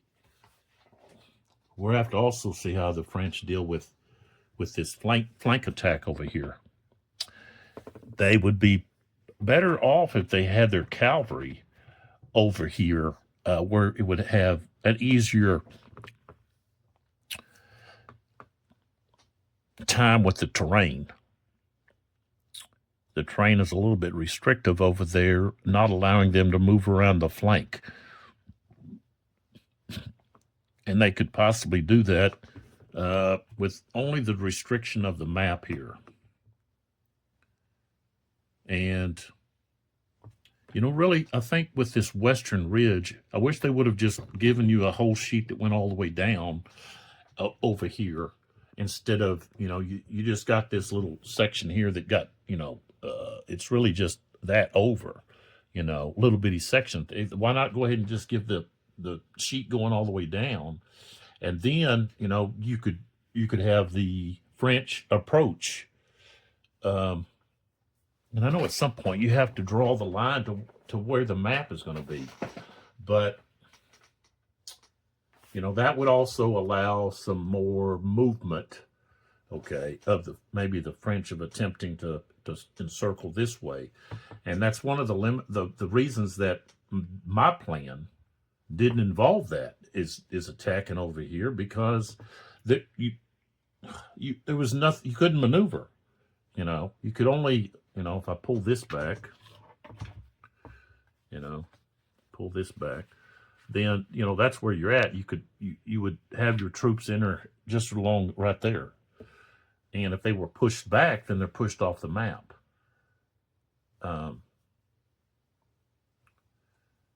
And, you know, the map, the edge of the map, there's not the end of the world. It's not, you don't fall off, you know.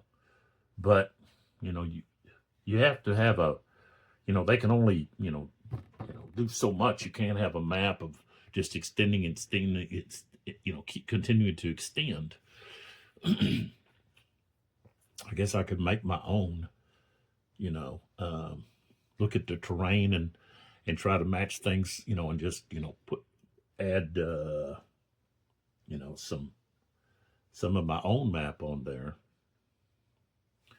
I would like to add, you know, have an inlay of maybe rougher terrain that I could put over in this area, so that the French couldn't just cut across here, but would have to go around, that they, you know, historically did. You know, they couldn't just go straight, just, you know, come across here. There was some rough terrain in here, the ravine, and I've talked about that, but that could easily be solved. But like I said before, is putting in one of these just to slap down. You know, it's you know, yeah, it might move, but I mean, you know, you can still put it in there. You know, it's not going to move that much. Plus, since I have the plexiglass, you know, you put it under there, then it'll stay. So that could be an easy fix to that. But, you know, I guess for some it's not that big of a deal. But I don't know, to me it's bothersome. So, and don't think that, you know, my rants you know, affect how I think about this game overall.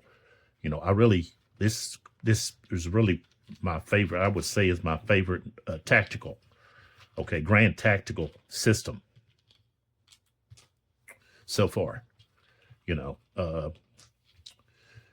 And it's not just because of my love for the Peninsula War.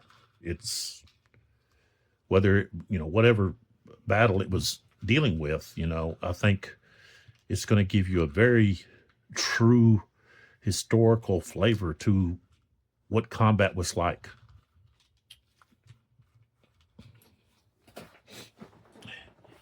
And the only thing that, like I said, bothers me is the shortage of counters, information counters. The three systems, rule systems. I really thought that the more difficult system could have been an add-on, and then just the map issue with the missing ravine, or missing the more restrictive terrain. I should put it that way.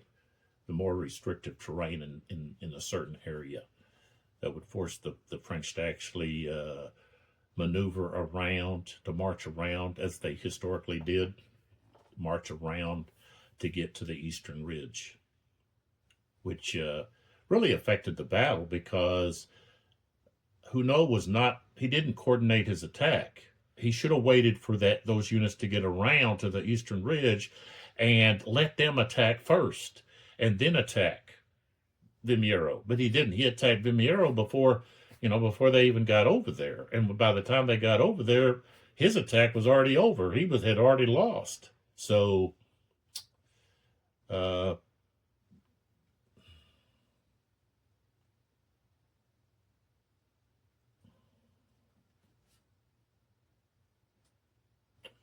the terrain, it has to be restrictive enough to force the French to move around, to not just go straight across. And they had the advantage because they could just move straight across over there and start attacking. And Wellesley has his troops over here on the western ridge. Historically, he got them over there, and he's got to get them back over here to Vimeiro. Well, he didn't have to worry about that eastern ridge, so he was able to just bring his troops, a lot of the troops, in here to around Vimeiro, where he was going to, where he was attacked first. And then, he could filter troops over, to reinforce the units that were over on the eastern ridge. So, and I'm surprised that they didn't come across that issue if they play tested. If they just play tested the historical battle, and they'd have to do the my plan. If they already just had them on the map, placed them on the map, ready to just, there wasn't the maneuvering, okay, but just place them in their positions. That's not the same. When you go to your plan, then that's where you got to do some play testing. Go to that plan and see, okay, is this, can they do something that's ahistorical? Are they able to do something that they shouldn't be able to do? Because maybe we got something wrong, or there's something missing, things like that. And I don't know how they didn't come across the issue of, hey, we're running out of counters, or we're running out of morale counters. I don't know. I don't see how they could play the game all out, okay? Not just a little scenario. And that doesn't work. If you're going to play test, you can't just do a little scenario. You've got to look at every scenario you have, and you've got to play test each one of those, even the my plan. And you've got to have that done multiple times, multiple ways. Let multiple individuals do that my plan and say, hey, this doesn't seem right, or that, I don't have enough counters. If you look out here, look at all the green counters I've got. Those those green discs represent morale counters I don't have, that I need. Okay, well, I could replace, let's see, I can replace this. Well, I got one right here. Okay, so I can put that one right here. Okay, but I don't have any more. And look at all the ones that I've got for the British over here. I've got 3 right here. There's 4. Okay, there's 5. Okay. So, and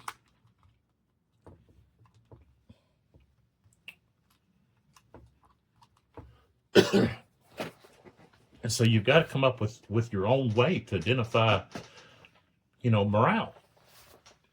And so, that's just something that gamers need to think about. The publishers, the creators, not the gamers, but the people that create the games, the designers, need to think about is make sure that I provide enough counters that the gamer does not have to use his own makeup counters to fill in. And that's where, if they had put the advanced rules what is it, the brigade maybe? Let's see.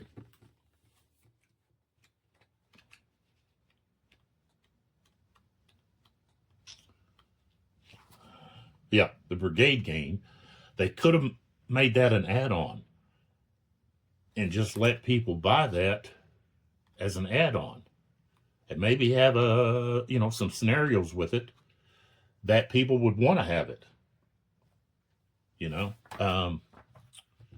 But then you would be able to have all those counters that are needed just for the brigade game could be turned into morale counters.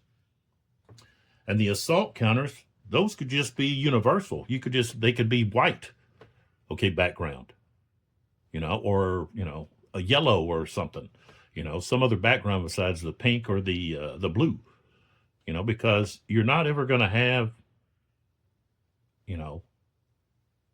the British assaulting, and at the same time you have the French assaulting because of the way that the game is, the system is.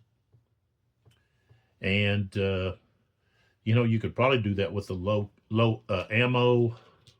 The low ammo could be universal. Let's see, I don't know. Out of command maybe could be universal, because they're only going to be placed. You'd only place them when you're on your turn, and then you could take them off. And then when the French players' turn, well, they could place them where they need them, and then take them off.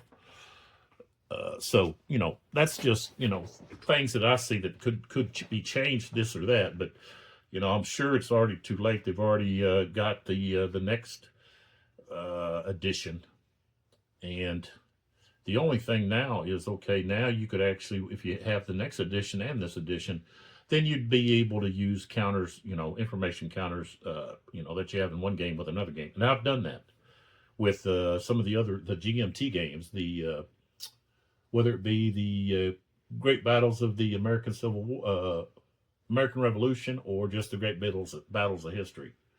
I guess it's called the Battles of American, I don't, whatever it is. But I've had to use like counters sometimes, from one game to the next, if they're in the same system. So maybe that'll take care of that. But in these videos, I know some people are like, "What are those discs? Does that come with the game?" No, those don't come with the game. I'm having to use those because but I don't know why the gamers, these are really, okay, these are inexpensive, these discs, and they fit so nicely under, either under the counter like that, okay, or on top of the counter. And the thing is, see, I can still see, which unit that is, whether it's French or British, So they could have easily used something like that. I think you could have used it for the formation, which is what I'm doing, and I'm just using the blue one under the French when they're in, like this unit right here. See, this unit right here is in line, and I know that because it's on a blue disc. And the British, if they have a red disc underneath them, I know they're in column. And if they don't, I know they're in line, because that's their main formation. So, and these things are so inexpensive, and you could even use them like I'm doing. I'm using double. The red, if it's on top, then that means you're broken. But that's just because I'm restricted with, I only have those certain colors. I have blue, red, yellow, green. And if I had, like, I don't know, maybe if I had orange, I guess would be too close. And purple, you can't really use that. So, just the basic colors. But, if they're routed, then, I've got to do something else, if I don't have the counter. But I don't, so, it puts a dilemma on the player. when they're trying to find something to use in the place of something that they should have. But again, don't take this as, oh man, he must not like that game. No, I love it. And the more I play it, the more I like it. And it's also would be a good study for tactics,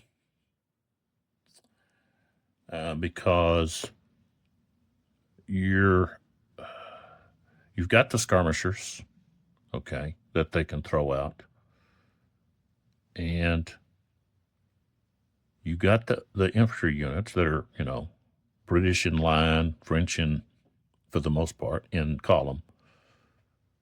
You've got the cavalry. You have the different types of cavalry, heavy, light, and so forth. You also have the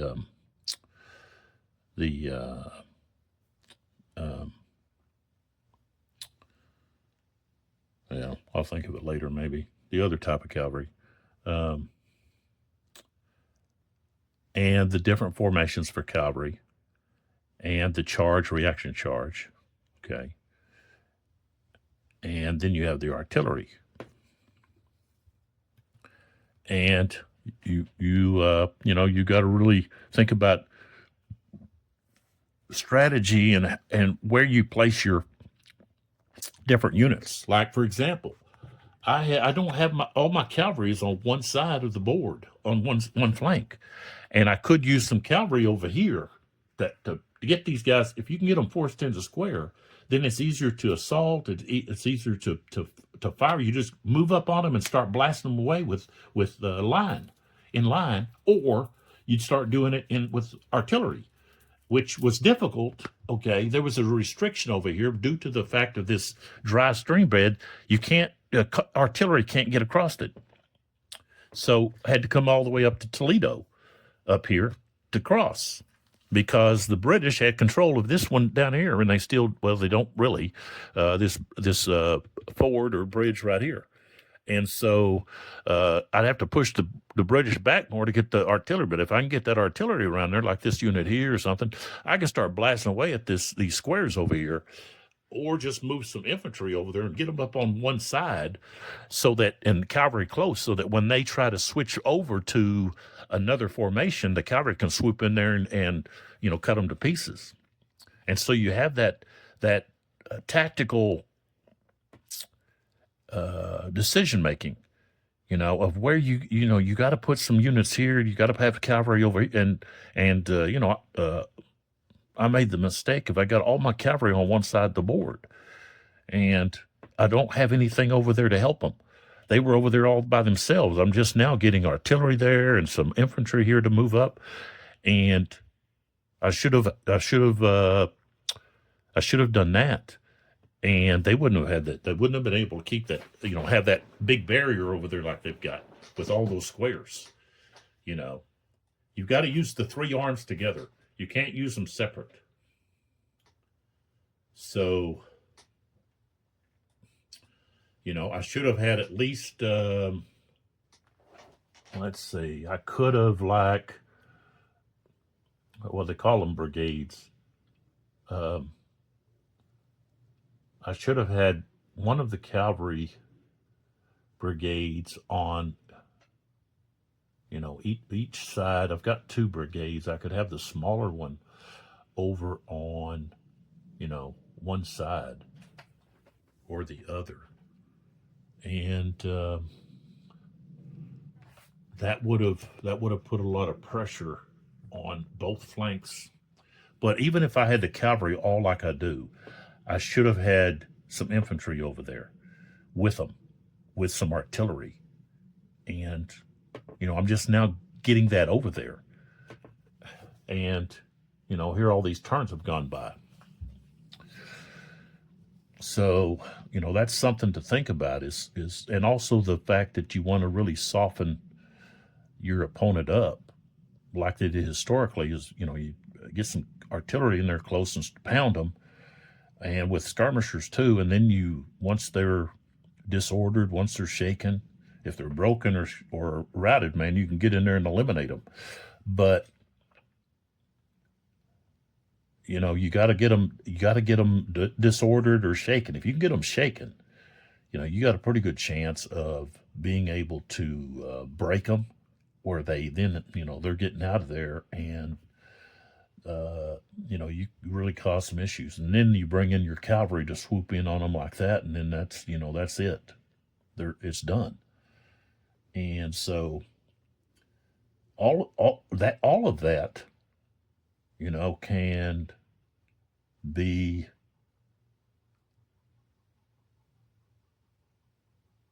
used in this game system. You can use the Napoleonic tactics in this game system. You can use what they used in reality. You've got the prone counters. You can have your units lay down when they're getting attacked by whether it be getting attacked by artillery.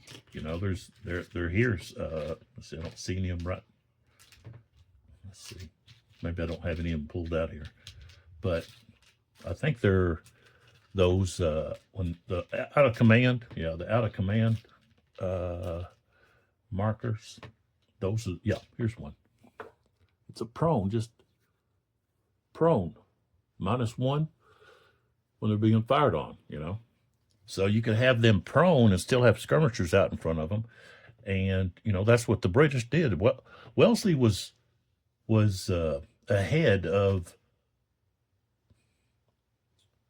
other generals, commanders.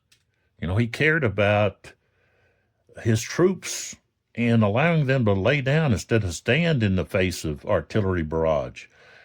I guess other commanders thought it was cowardly or something, to lay down to avoid being blasted with artillery. So, and the use of reverse slopes, things of that nature,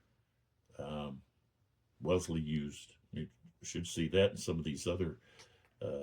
Hopefully, they'll be able to get to a lot of these battles in the Peninsula War, and to not be so quick to jump to the European battles, but stay over here in the Peninsula War and publish some of these battles that rarely ever get published. You've got, some sieges that would be really interesting.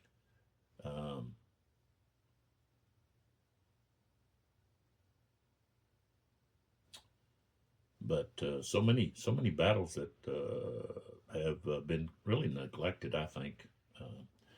And I understand there's just not as much of a interest in the Peninsula War as in the European. They all want, some of those European battles, whether it be Marengo or Austerlitz, and all of those have been done over and over and over and over.